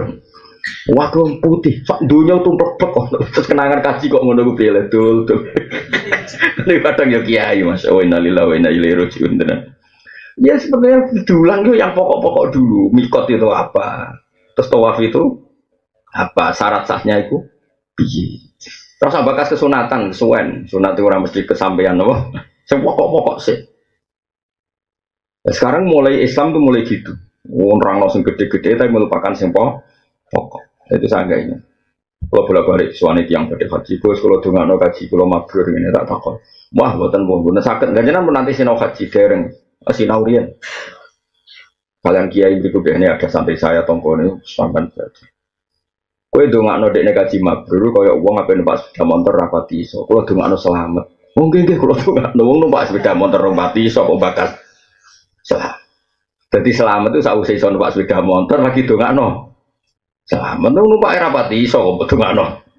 Selamat itu kalau gue ngecol anakmu lagi numpak sepeda ontel rapati iso rabok tuh gue orang berangkat tak dongakno selamat. Yo kalau wong rukun syaratnya kaji ra iso kok dongakno kaji map. Nah, itu kalau ana wong rapati iso salat yai. Dongakno ke salat kalau ditampi. Oh iya cum. Mestine ya latih sik. Lah ro carane wudu dereng. Ro carane itu maneh dereng. Tapi sebenarnya tak dongakno ditampa. Yo ki sarap tuh. Jadi semuanya itu harus dikawal dengan fikih. Lah cobane wong saiki ora seneng ngomong fikih. Senauzubillah wong saiki parah. Sak toko-toko wis kula nusus. Solo bolak-balik jenenge di acara-acara konsorsium apa sing engke-engke seminar apa. Hikmah salat ora hikmah e ora penting sah cara fikih. Wong sesuai hikmah kok senam yoga wae ngono ne aduh matekno wong rukuk peregangan takbir mbah kono ambil napas sesuai salat kok koyo senam apa yoga. Kado teko. Yo bener pangeran gawe gerakan salat ono hikmah tapi nek ke hikmah anu kok koyo senam apa. Apa sok takbir kene mbek apa diniati ngambil apa? Pernafasan. Enggak rukuk diniati apa? Peregangan. Nah, enggak terus ana sing cangkem elek. Wah, tanpa sholat pun saya bisa ngatur semua itu. Sakjane mau dadi yoga tok malah repot. Mana kula yo bingung dadi wong alim yo bingung. Ape ra setuju piye pangeran ge gerakan ana hikmahe? Setuju kok sholat koyo senam apa? Yoga. Lah takoki kula bolak-balik itu. Gus ini ada acara gini-gini, jenengan diminta acara apa? Senam yoga. Iku ora cangkem elek, gue ngelingno wong-wong penuh aneh-aneh. Ya biasa wae takbir. Hikmah piye pangeran ngutus mesti ana hikmah. Wis ngono ae ora usah. Hikmah takbir wis ngrasa nek Allah paling gedhe diterima kawula pe sungkem ning pangeran. Wis mesti ya iku. Nak hikmah fisik ya mergo suatu saat nak ditanya ngene ki ora iso jawab. Ana wong salat terus tapi stroke, ora tau salat kok sehat. Berarti fungsi kesehatan salat perlu dipertanyakan. Malah repot ana ditakoni ya. Tapi nak kiai aku kan ra terus. Gunane salat apa? Ben ketok kawulane pangeran. Bareng ora iso. Ra salah, apa? Gunane salat apa? Ben sujud ning pangeran jenenge kawula kok kumo luhur ben sungkem. Ana ngono hikmah salat rezeki akeh kok salat terus pelarat. Sing ra salat. Sugih Mas malah ra iso jawab sampai terus. Lan kula ora tau promosi duka gampang rezeki. Kula dikonco duka iku ya kalah sugih mek sing ra tau. Duka. Terus pokoknya difekih mawon difekih. Ya tadi kalau balik ini balik. Semua kritiknya Rasulullah Shallallahu Alaihi Wasallam nenggone dunia, gimana nih dunia sing jadi tempat nurutin apa nafsu. Tapi nak dunia sing jadi tempat sujud, tempat ibadah, tempat kita mensiarkan Islam, maka itu dunia sing barokah, dunia sing disebut masroatul akhirah. Jadi tanduran apa akhirah. Kalau terus wal makola tu tema makola asal dia satu kang kaping telu iku ngene. Kala dawuh sapa Nabi alaihi salatu wasalam dawuh la yutillahu li ahadin khamsan illa wa qad a'adda lahu khamsan ukhra. La yu'ti ora paring sapa Allah taala wa taala li ahadin barang suci ora paring khamsan ing barang lima minal hayati sing propro tingkah. Illa wa qad a'adda kecuali teman-teman harus nyediakno sapa wa taala hayati sing nyediakno sapa wa taala lagu maring ahad. Nyediakno khamsan ing lima ukhra kang liya min jazaiha sange walase khamsan. Ada 5 hal yang kalau kamu lakukan pasti Allah telah menyediakan 5 hal yang lain sebagai bonus, sebagai hadiah. Misalnya ngeten, layu ti ora paring sapa Allah taala hi ing wong. Allahu ti ora paring sapa Allah asyakhsa ing awak-awak. Saya Nawawi kono ini malah dikai syarah malah bingung. Allahu asyakhsa yang saya iso maca malah bingung. Ana Allahu ana. Maksudnya Allahu genteni fa'ile yu'ti napa? Genteni fa'ile yu'ti asyakhsa genteni maf'ul bai hi. Ono sana cara saya juga nggak protes. Mbak rasa terang malah bingung ini malah bingung nggak. Ya kan ini terus Allahu. Nah, saya malah bingung dong cara sing latihan santri malah bingung kabeh tertib apa. Ya kang-kang sing isih mondok sing isih belajar tak terangno ya. Dadi Allahu genteni fa'ile yu'ti asyakhsa genteni maf'ul bai. Terus jadi ini Allahu asyakhsa. Allahu tegese la yu'tillahu asyakhsa. Ono wae Nawawi. Tak kese Nawawi. Jane ndekne ya wong alim tukang ngarang kitab. Wis kabudut-kabudut dikait-kaitno. Nah, nang promosi iki cek butuh Nawawi mbah ngono wis. Ono sampai tekan sing mati-mati do didoli meneh ditangano. La yu'tihi ora paring sapa Allah ing wong. Allahu la yu'ti Allahu asyakhsa la yu'ti lahu asyakhsa. Ora mbok waca dadi situ. Allah iku asyakhsu malah kafir tok. Allah ora paring asyukra ing syukur, linikmati maring nikmat. Allah tidak memberikan seseorang ditakdir bisa syukur illa wa qad ada. Kecuali yen to wis nyediakno sapa Allah lagu maring sakes, Allah nyediakno aziyadata ing ketambahan ala tilkan nikmati ing atase mengkon-mengkono nikmat. Seseorang kok ditakdir bisa syukur, artinya berarti Allah telah menyediakan untuk dia tambahan. Maka Allah dawuh la in syakartum la azidanakum la in syakartum lamun syukur sira kabeh la azidannakum dene bakal nambah ingsun kum ing sira kabeh. Wala yu'tihi ad-du'a illa waqad ta'adda lahul ijabah. Wala yu'tilan ora paring sapa Allah ing wong ad-du'a ing doa. Ada seseorang kok ditakdir mau berdoa illa waqad ta'adda. Kecuali bener-bener harus nyediakno sapa Allah taala lahu maring wong al-istijabata ing disembadani. Jadi ada seseorang kok ditakdir berdoa terus sama Allah. Tentu berarti Allah telah menyediakan disembadani. Meskipun tentu dengan bentuk yang dipilihkan Allah bukan sesuai pilihan nafsunya dia. Kadang kan ono donga tapi disembadani Allah dengan bentuk sing dipilihkan Allah yang tidak dipilihkan dia. Dia misalnya dia senang Sri, orang senang tenanan sampai donga ya Allah kula nyuwun Sri. Padahal Allah ngerti nak Sri itu misalnya mentali bejat atau Sri itu sama sekali solihah, sebetulnya dia solihah tapi sama sekali tidak senang kue. Kira-kira nak Nabi kue mador. Allah ngentok kue be inem. Itu berarti kan kue nyebut jeneng tapi Allah mencari gantinya. Maka Allah dengar dungane Sri naudzubillah ya Allah jangan sampai dapat orang itu. Jadi pangeran kan pangerane wong akeh. Kue donga jalo dekne donga berlindung dari kamu. Mati-matinan apa? Mana neng ayu iku ora entuk celek perkarane sing elek donga lah mergo cah iku ya Allah lindungi saya dari gue. Dadi yang pangerane wong akeh ora oleh mihak salah sitok. Dua kubu iku pangerane ya Allah kabeh. Carane seneng Allah ya macam-macam. Sitok Islam formalis, sitok Islam tradisionalis. Iku ora omongane pengamat, asline ya ora ono ngono iku ora ono. Nek ora usah anut pengamat anane. Wong nganggur, pengamat wong nganggur. Kabeh kok dianalisis apa? Ana wong dunya kadang tepakan ono ae, mesti ngerti-ngerti ngono. Kenapa kiai kok wiridan? Karena wiridan itu bisa menyehatkan tubuh. Jadi unsur-unsur di tubuh itu ada apa? Kalau dipicu dengan wiridan terus bergerak positif, ngono wis ora cocok ngono wis. Wong jenenge kawula eling pangeran kok dianalisis. Adune kawula ya eling pangeran. Mosok kowe kerja ning pabrik ora majikanmu jenenge sapa kan ya lucu. Ya wis ning dunya. Cara aku barang sing pokok-pokok ora usah dianalisis. Susah dianalisis kenapa kok makan dikunyah. Lah kon nguntal. Susah di bar-bar malah dipti. Putu ndongakno sira kabeh nek ingsun astajib mongko nyebadene ingsun laku maring sira kabeh. Iki nek ben niru donga sing mandi ya iki, tapi kan mesti raspati seneng donga ngene. Karena urusane dhuwit. Ruwiyat dan ruwiyat napa ana sak tenan Nabi sallallahu alaihi wasallam engko kala dawuh sapa Nabi. Allahumma do Allah. Iki dungane Nabi. Ini sak temen ingsun as'alu nyon ingsun ka ing panjenengan. Ingsun njaluk nafsan ing jiwa mutmainnatan kang tenang. Nak pikiran tenang kan duwe akeh. Nak tenang cara Kanjeng Nabi ngene. Maknane tenang ngeten Kanjeng Nabi Gusti. Tuk minu iman apa nafsi. Jiwa saya itu iman biliko ika kelan ketemu jenengan. Ya Allah, berikan kami rizki jiwa yang tenang. Jiwa yang tenang adalah jiwa yang iman, yang selalu iman, siap ketemu jenengan. Watar dolan ridho opo jiwa bikodo ika kan kodo panjenengan. Nak jenengan ngontok kula napa mawon nggih ridho. Watak nak ulah nampa opo jiwa bi atau ika kan peparinge jenengan. Nah itu enak kepen niru Kanjeng Nabi. Jadi raja lu, ya Allah berikan kami jiwa yang tenang. Jiwa yang tenang adalah jiwa yang iman kepada Engkau, ridho pada keputusan Engkau, dan ridho puas neriman ambek apa saja yang Kau berikan. Nah, aku kan gak jiwa tenang yuk. Bojo ayu, duwe akeh.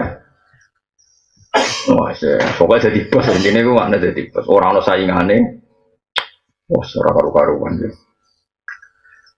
Ya, iki waca donga iki Allahumma inni as'aluka nafsan mutmainnah tu'minu bilika ika wa tardo biqada ika wa taqna'u bi ataika. Ruang rano yang hati sebab tafurni untuk terus jadi nak setiap saat terbukti kalah kurang untuk itu. Wala yu'tihi al istighfar illa wa qad ta'adda lahul ghufran. Wala yu'ti lan ora paring sapa wi ing wong al istighfar illa wa qad ta'adda kecuali wis nyediakno sapa Allah maring man al ghufrana ing disepuro. Illa wa qad ta'adda kecuali wis nyediakno sapa Allah maring man al ghufrana ing disepuro. Allah tidak memberikan seseorang ditakdir istighfar kecuali Allah telah menyediakan dia untuk dimaafkan. Jadi anggaran Allah nggak ditakdir istighfar, insya Allah alamat sudah dimaafkan. Mereka Allah mendikan istaghfiru rabbakum innahu kana ghaffara. Istaghfiru jalo sepura sira kabeh rabbakum pengiran sira kabeh innahu satana wa ta'ala iku kana ana sapa wa ghaffaran dat sing akeh nyepurane. Ruwiyat yang riwayat napa ana satana Kanjeng Nabi sallallahu alaihi wasallam iku kala dawuh sapa Nabi. Dawuh ngeten. Lau akhtatum lamun salah sira kabeh tatap luwo sehingga tumeka apa khotoyakum kesalahan sira kabeh asama ing langit umpama kowe salah nanti tumpukan salammu disusun nganti tok langit sumatu betum mongko tobat sira kabeh lata bagine maringe tobat sapa Allah alaikum ngatasi sira kabeh. Mana Islam sing formalis sing terlalu formalis kadang maca hadis ini. Jadi seperti kata saya tadi, Nabi itu memberi harapan sama orang fasik ya luar biasa. Jadi Nabi itu memberi harapan sama orang fasik luar biasa. Tapi sekarang banyak orang-orang soleh yang rapati ngaji nganggap orang fasik itu rival beratnya. Apa rival beratnya? Sehingga tohut kabeh, gak bener kabeh, harus kita lawan. Sing dilawan iso apa? Kowe iku kiai, kowe iku tokoh. Sing diutus Allah iku kon nglindungi umat malah mbok lawan. Sing kowe kiai panutan umat orang fasik apa dilawan terus iku malah piye? Wong fasik pun itu dibina, bukti ini dikei harapan oleh Allah Subhanahu wa Ta'ala. Yang penting ojo dilegitimasi.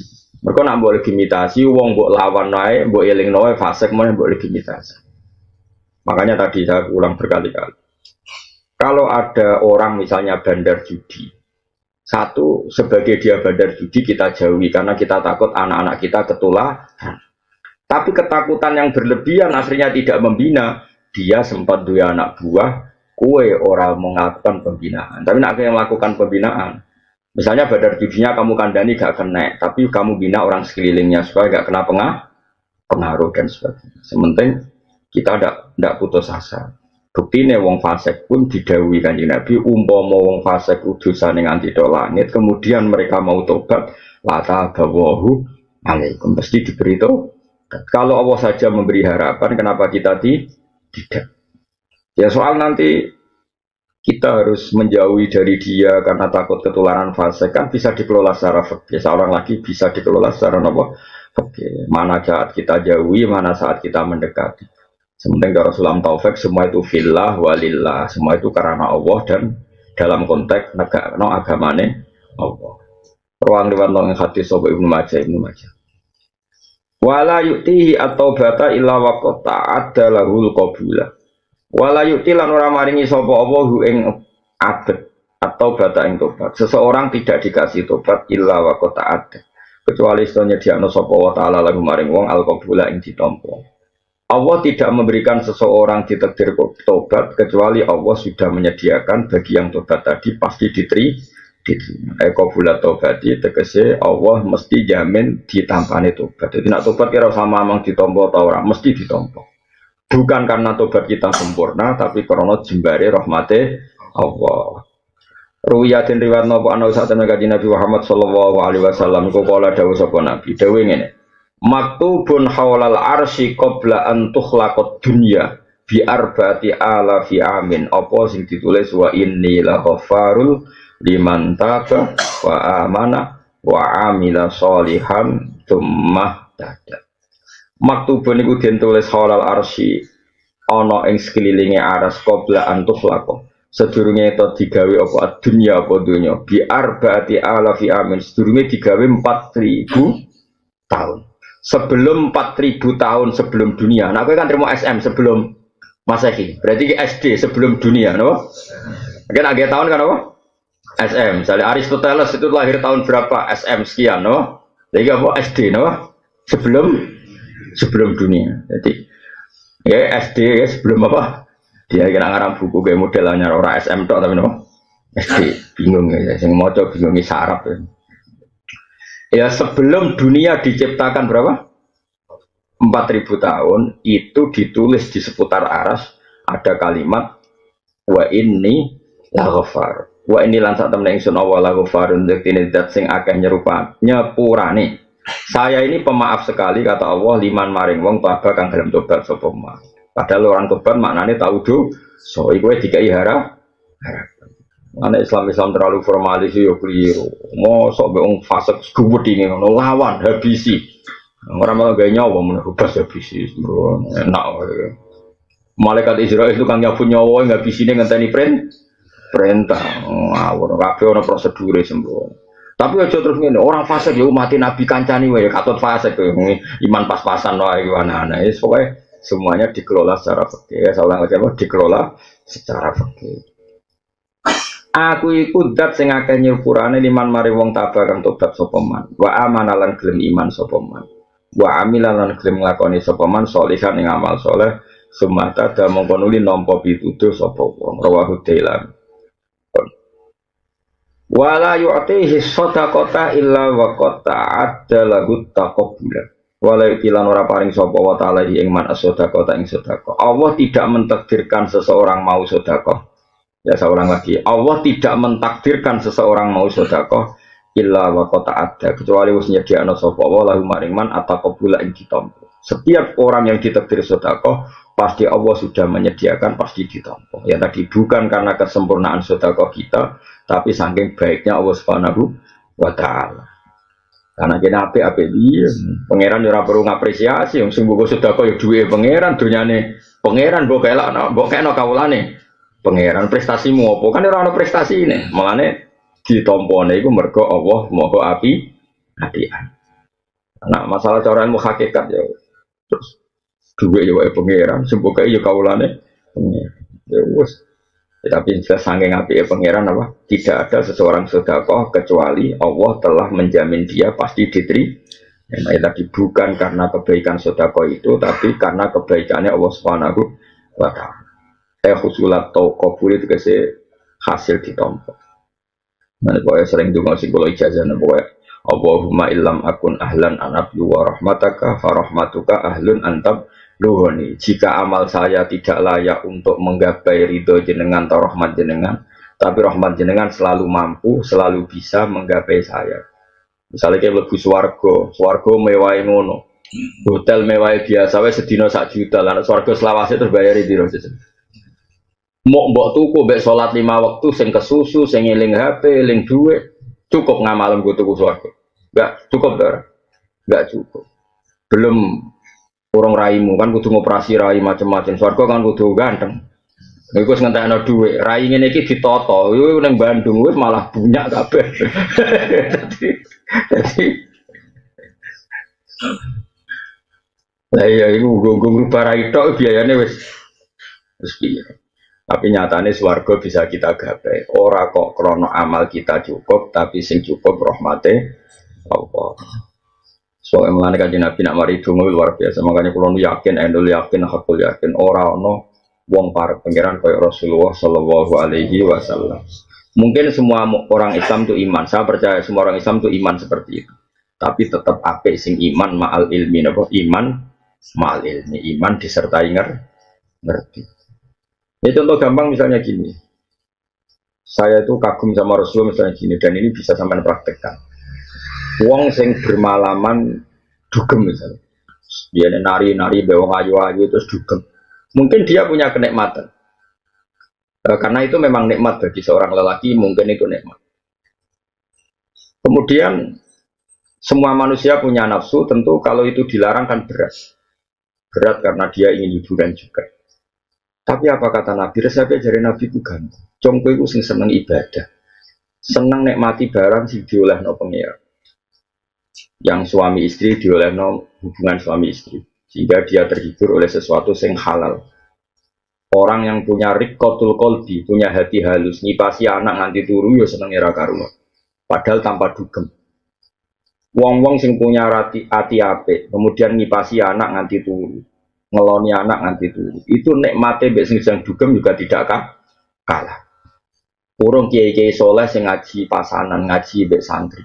Ngaji 2 jam, 3 jam yo nikmate ra karuan. Yo ngalah-ngalahno nikmate wong sesidang maksiat. Begitu juga seterusnya. Wong-wong sing kaya sak rugen-rugen ngopi ning omah terus gosip, gayane analisis pilpres. Iku ya nikmate ra karuan. Wadal yo ora entuk apa-apa. Ngono iku ya bantah-bantahan kaya padha pengamate sing entuk gaji. Iku ya senenge ra karuan. Jadi artinya apa? Orang untuk bisa seneng itu tidak harus melakukan maksiat. Mulane untuk melawan kesenangan maksiat itu Allah membuat satu resep. Mulane kue sing seneng taat. Mulane Allah dawuh kul bi fadlillah wa bi rahmati fa bidzalika falyafrahu. Kue eling nak ning dunya untuk fadl ya Allah untuk rahmat. Terus syaratnya kudu seneng. Mulane bapak anak kiai merengut giat ning ora keren. Bapak niku paling ra seneng jenenge mbek merengut. Karena tadi dunia wis nggon maksiat, nganti wong maksiat itu golek sen. Wis saiki ning nggon taat kok disusahno. Iku nek nganti ora seneng terus piye? Wong seneng itu satu-satunya cara untuk melawan kesenangan dalam maksiat. Mana sing dadi kiai gak usah merengat-merengut. Sing seneng ngaji ku sing seneng, ora maksiat itu sing seneng. Sehingga nafsu kita sudah tercukupi karena wis kasil sen.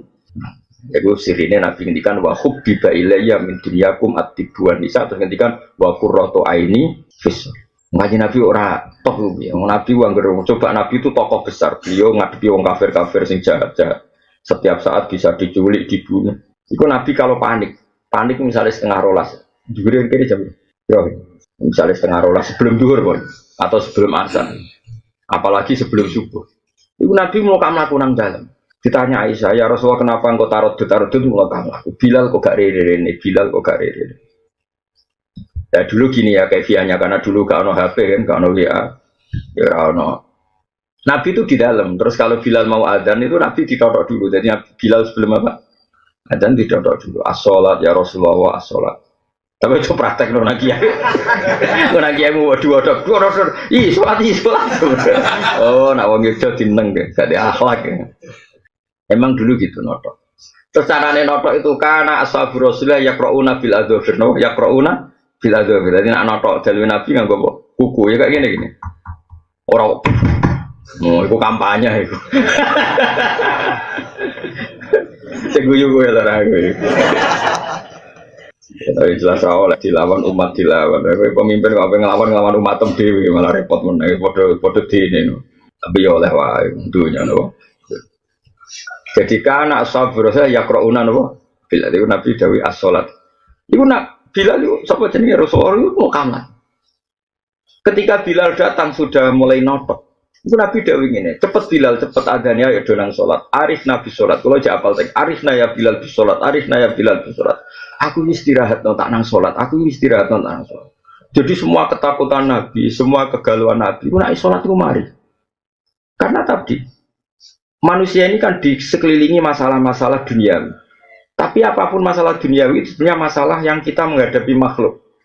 Ngadepi apa? Misalnya saya punya takut sama Zaid, kan ya tetap ngadepi makhluk. Saya takut tidak punya uang, yang ngadepi makhluk. Semua ini kan cemen akan luruh di depan kita takut abi Allah Subhanahu wa ta'ala. Karena setelah kita sholat berarti Allahu akbaru min kulli syai'in. Allahu akbar min kulli syai'in. Allah lebih besar, lebih agung ketimbang apapun. Sehingga akhirnya semua masalah yang terkait makhluk runtuh semua dan kita sungkeman nyaman di depan kehadiran Allah Subhanahu wa ta'ala. Mulane wa qurratu aini fis sholat. Aku nak sholat wae. Mulane darani as-sholat rohatul mukmin. Istirahat wong mukmin adalah sholat. Aku ora malah turu kemulan bareng sholat. Aduh iso sholat. Baru maghrib lagi mangan kulo dan isa. Dadi ora kok bermakan. Lek kelakuan ngono kok daftar wali ya serata tompo yakin. Aku cara KPU-ne wis serata tompo. Tapi aku iso disuap gampang kok tak saya. Berdasar kemitraan wah. Aku tak ngelamar sih dari sekretaris wali kan kok daftar.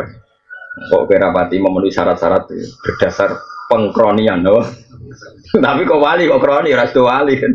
Jadi yes. Tapi yes daftar wae ditompo ora daftar. Nak menawa napa?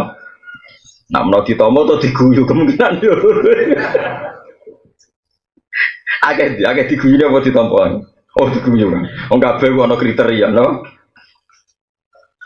Mulane wong nak tambah alim, tambah ngerti nak Rasulullah itu bener-bener Rasulullah sallallahu alaihi wasallam. Mulane sampean tak bantu. Kula nggih ngerti jenengan wis iman mek Kanjeng Nabi nggih ngerti. Cuma dibantu nganggo ilmu. Napa dibantu nganggo ilmu? Piye-piye syarat iman iku ilmu fa'lam. Kudu ana ilmune annahu la ilaha illallah. Jadi Nabi nak salat kan. Ya mau saking nyamannya Nabi nak salat itu ketika Aisyah secantik itu turu itu ning ngarepe.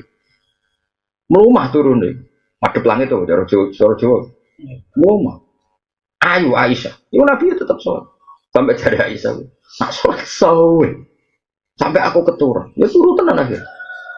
Ya bojo elek ora kok bersolat itu semua. Pakai ben ngono terus.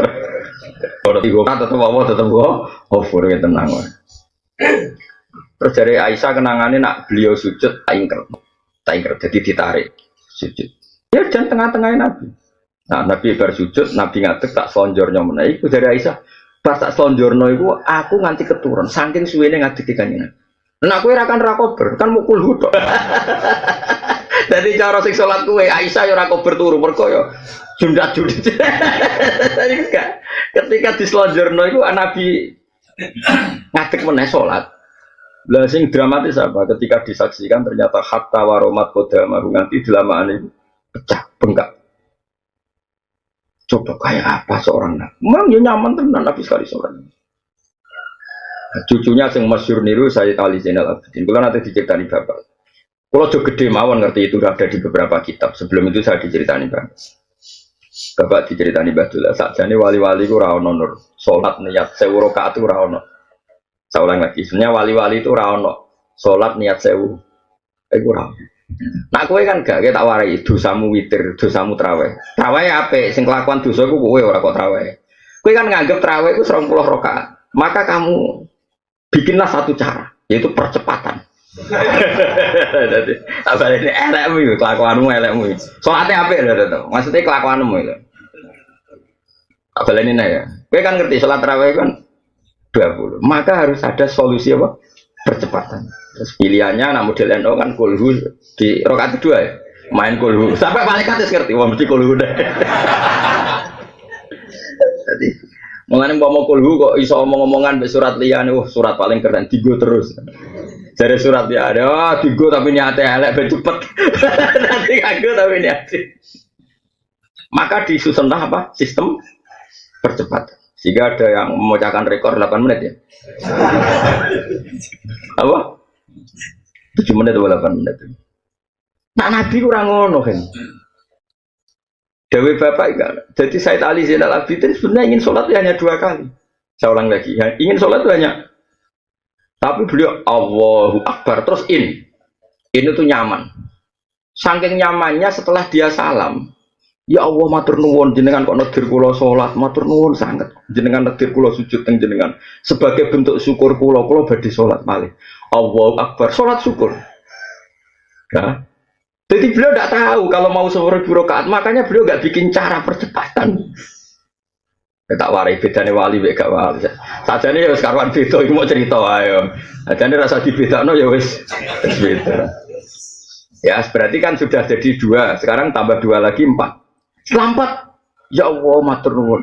Karena saya bisa mensyukuri nikmat engkau sholat, maka saya mau syukur lagi, sholat meneh. In lagi, nyaman. Itu tahu-tahu 1000 rakaat. Saya ini cerita bukan sombong tahadus, saya pernah ngalamin itu kuat 100. Mungkin seumur-umur ya bisa ikut tok. Karena baleni niat berarti gak keren ra oleh. Wong para pangeran syaratnya iku isak napa? Bronto. Nah, cuma kan saya tadi Zainal Abidin kan orangnya sering bronto, sehingga sering melakukan itu. Nah, aku yang kok niru-niru, oh itu modus itu maksudnya, wah ben keren kok saya tadi Zainal Abidin. Jebule bikin percepatan. Terus ngerti nak sewu, dimulai jam biru nak sewu. Sekolah ini nakal jam 4, jam 11 bengi misal, ngopi C, ngopi vitamin C. Warung sewu jebule kok sak jam baru. Saya tadi Zainal Abidin orang ngerti-ngerti dia gak bisa menghentikan sholatnya kecuali ono adzan karena dia nyaman. Ini udah ono muridnya Badim Yati pada gelam terus janggal sholatnya Badim. Kurang kesel sunyi sholat. Kono kurang aku wedul tuh. Kono ya nyaman nah malah kono bingung. Jagungan orang kesel opo ah.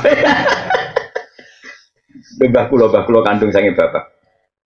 Kula nak sange bapak itu buyut-buyut kula itu model wali, model seneng pirang. Mbah kula nak gugah kula subuh bapak nak gugah. Wong kok turu terus ora kesel dadi dia wong turu iku janggal. Ono sak urip-uripe salat. Mbah kula nu poso terus ngantos kapundhut iku poso terus. Lha kapundhute pas poso. Bapak wis salat terus senengan. Iya kenangane ge. Kenangan kula tiap mriku mesti pas salat, senengane salat. Nah, orang-orang seperti itu saya ulang lagi ya.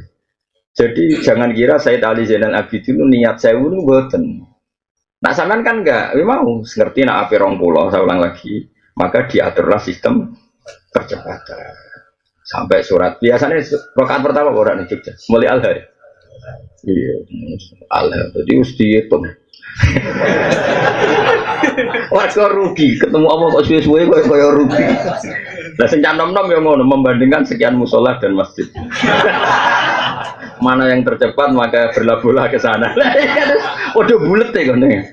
Bainal makmum wal imam iki ana sing ngengkek khataman Quran, tambah repot meneh. Kula ki nate mondok teng Kudus. Tengene buyut kula teng Damar, malah bayar meneh. Latihan khataman sing imami kancane, makmume kancane. Kiyaine iku salat nang menara. Bareng liko ya kilun jare murid jare santri sing makmum ya tafakkur sing imame gak turu ya kilun. Makmume ra trimo ya tafakkur mergo makmume mbek imam padha-padha latihan hafid. Akhirnya batal sing makmum gak delok Quran. Mergo juz 14 kok mulai likau minum wae. Ya tafakkur sampai mbok kono pokoke ana pira. Lah makmume ilinge iku ya kilun, sisi tok ilinge. Bantah-bantah ya. Akhirnya keputusan delok Quran.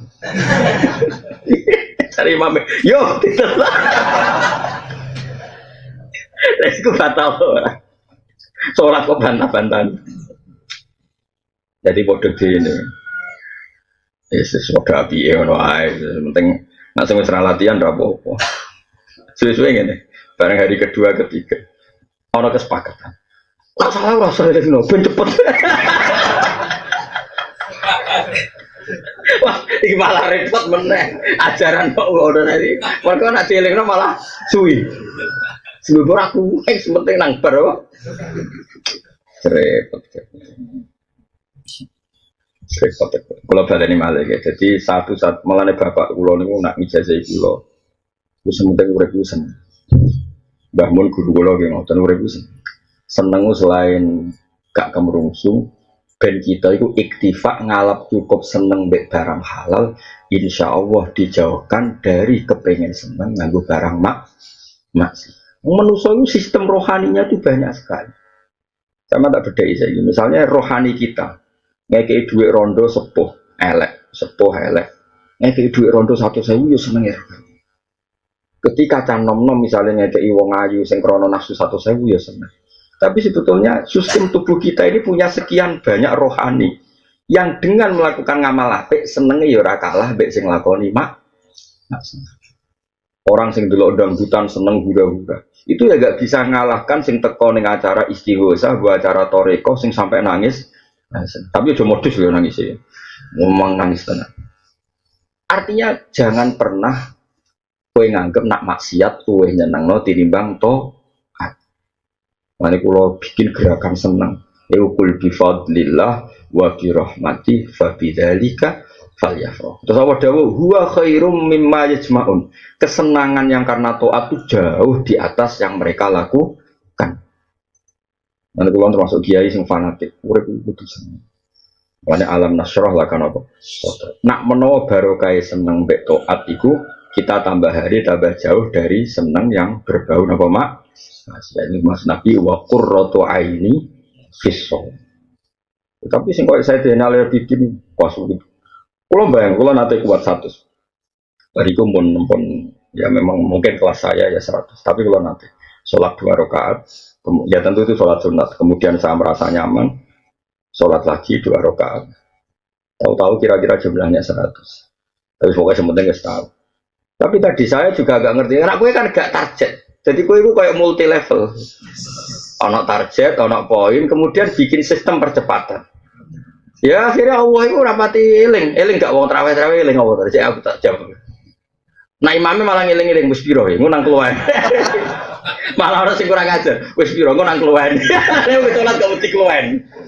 Ngono, kakuan kok ngono, salat gak wedi. Gue jajal imam yo. Sekali-kali iku nak ngakhiri traweh ning kene maca sing ngakhiri itu donga. Antarane traweh mbek witir. Iku nak jajal. Kowe ngimami cah cilik-cilik iku nang tane masjid. Ngimami kurangi 4 rakaat. Engko terus gak ono sing demo. Mergo butuhe cepet. Tapi jajal luwehi barong pula terus kayak ngadeg pun bampun. Karena mereka wis orientasine iku cepet. Lho kula bolak-balik. Bar tarawih aku kan gak tau ngimami bar tarawih. Imamnya kurang 4 rakaat jare bocah-bocah kon. Kita kurang berak wis. Tapi sekali-kali dijajal wis bareng kula wayahe donga. Rata-rata makmum wis siap donga ta. Wis rata lungguh, wis ngerti. Ayo makmum lho rata-rata nek sampe donga iku wis genti lungguh ta. Genti wis ngerti rapi bar terus jajal kaya bebo Mas Tame bebo kayak ngadeg apa? Oh Mas empun banget. Kok wis do kesemsem mbek jenenge wis bar wis. Nah itu Bardino mbek Sayyid Ali Zainal Abidin dia ora kepikiran ngebari salat menawa malah ra roh carane ngakhiri salat. Maka tidak tahu akhirnya salat kecuali dengar azan subuh. Jadi Rasulullah iso ngendekno salat iku mergo kurban. Lho, jebule wis subuh aku kudu siap-siap subuh. Kowe ora usah didengno subuh wis. Wadek dhewe to. Ya Allah, ya Allah. Wae musola ning kampung wis sesuk. Wong nate kula nate ning Lasem dolan. Imam sing biasa cepet iku ndlalah iku gak teko. Sing teko Mbah Suwo, tanam nunggu. Waduh, opo iku suwi. Ya sing guri-guri termasuk kula zaman iki enom zaman iki mondok. Duh, Gus kok ganti bayiku suwi. Lah piye mire. Kadung ning kene.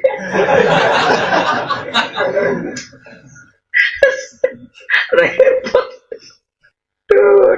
Aku dhewe nganti ragu. Wih, coba peting ngono.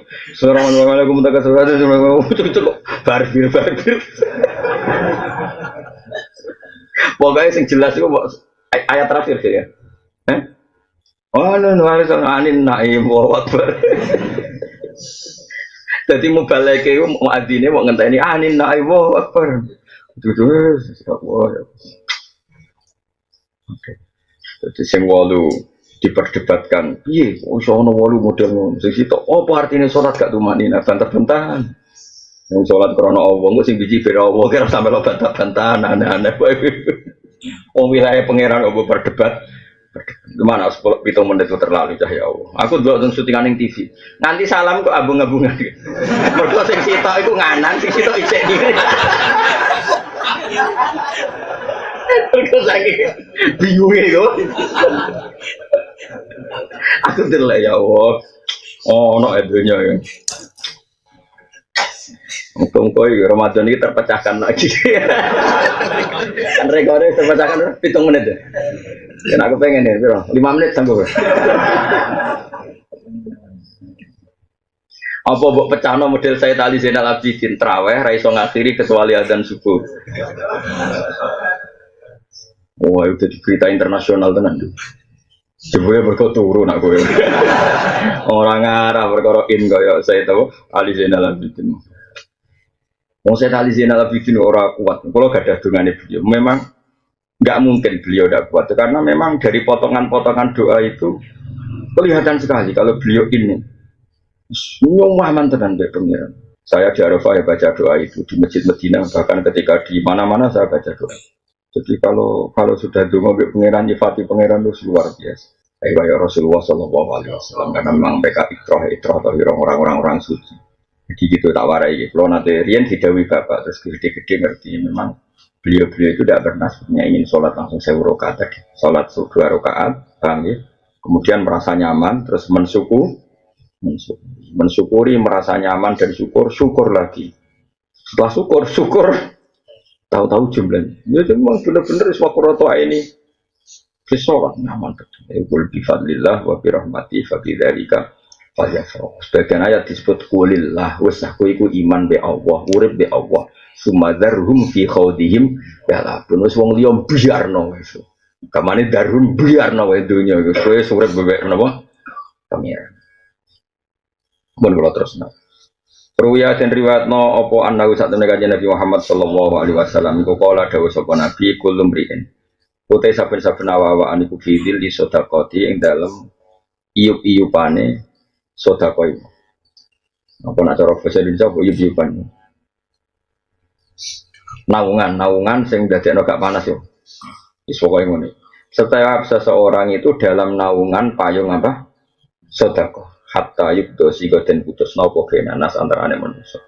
Maksudnya ngeten ya, ketika menunggu qada'i Allah itu kan srengenge ku kan terkenal puar banget terus panasnya pot.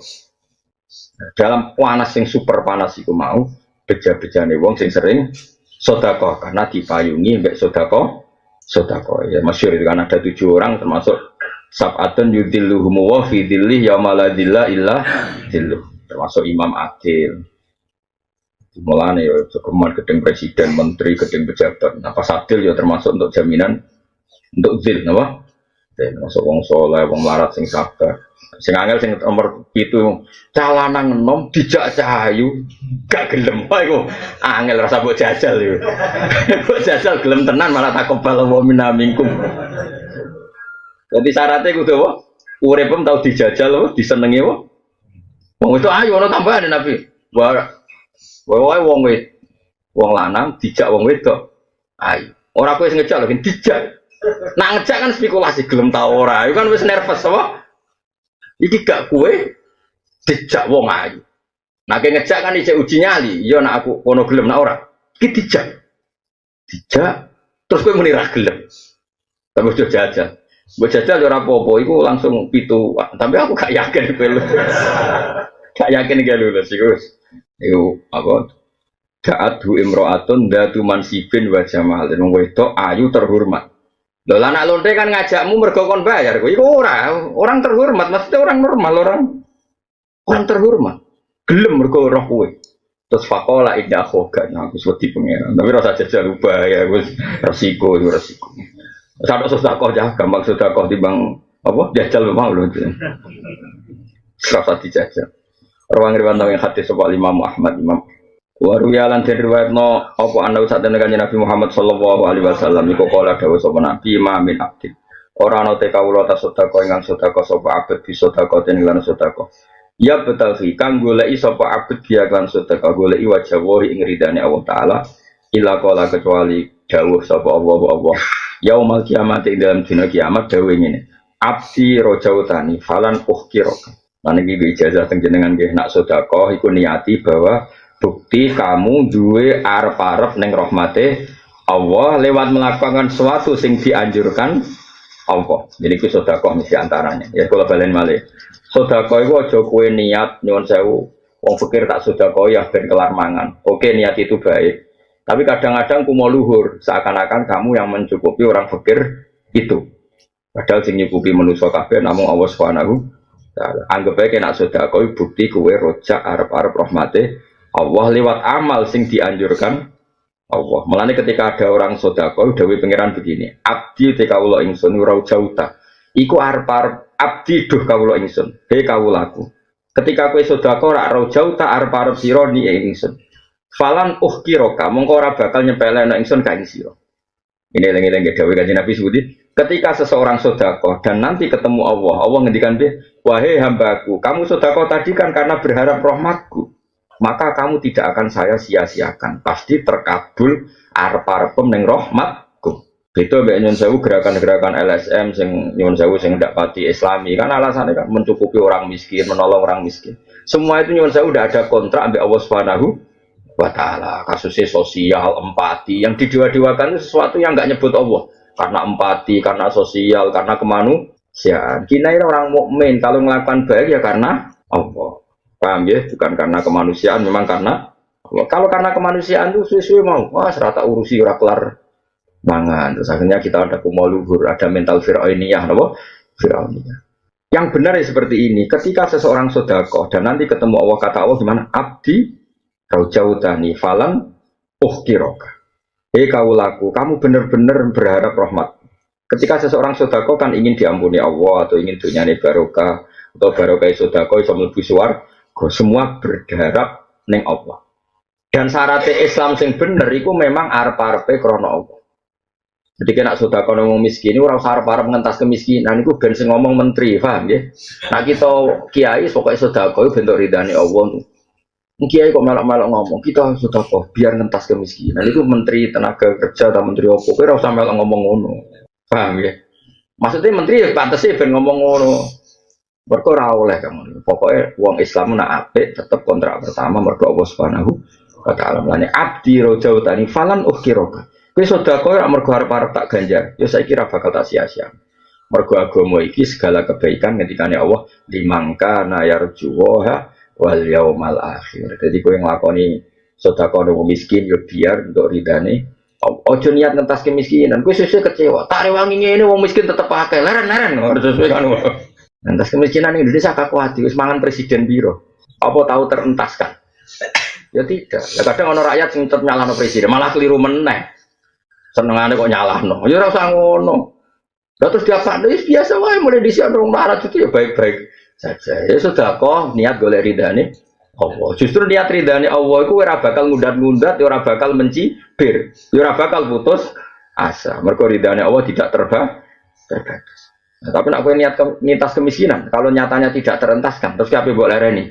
Program yang tidak berhasil, ternyata tidak terentaskan, malah karuan. Ya tapi nak pejabat mati, kalau lah setuju, nak pejabat, nak gue kan rapper ngomong.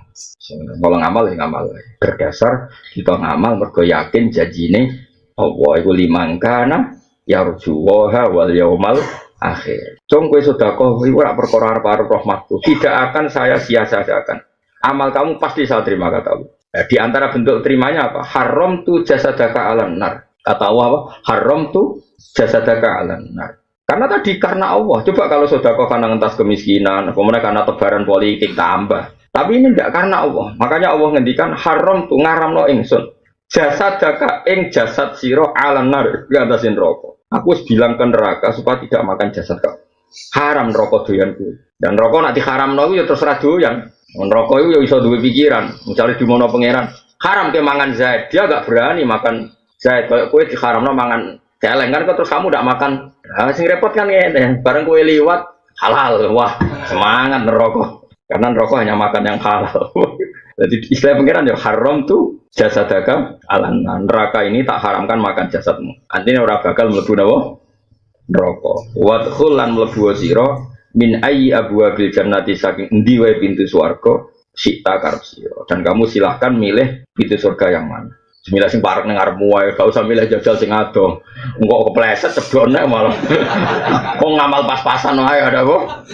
Ah tak jajal pintu sing eko. Lah kira-kira antar pintu swarga kan waduh. Wong swarga iku gedhi. Waduh ngamal pas. Sandet terus. Kok nek kon ngono kan langsung mlebu ora usah. Lah pintune pundi mawon Gusti? Ana sing ning kono kan. Jajal. Kayak iso balik malah. Pokoknya langsung apa? Mlebu sing ning ngarepmu. Assalamualaikum warahmatullahi wabarakatuh.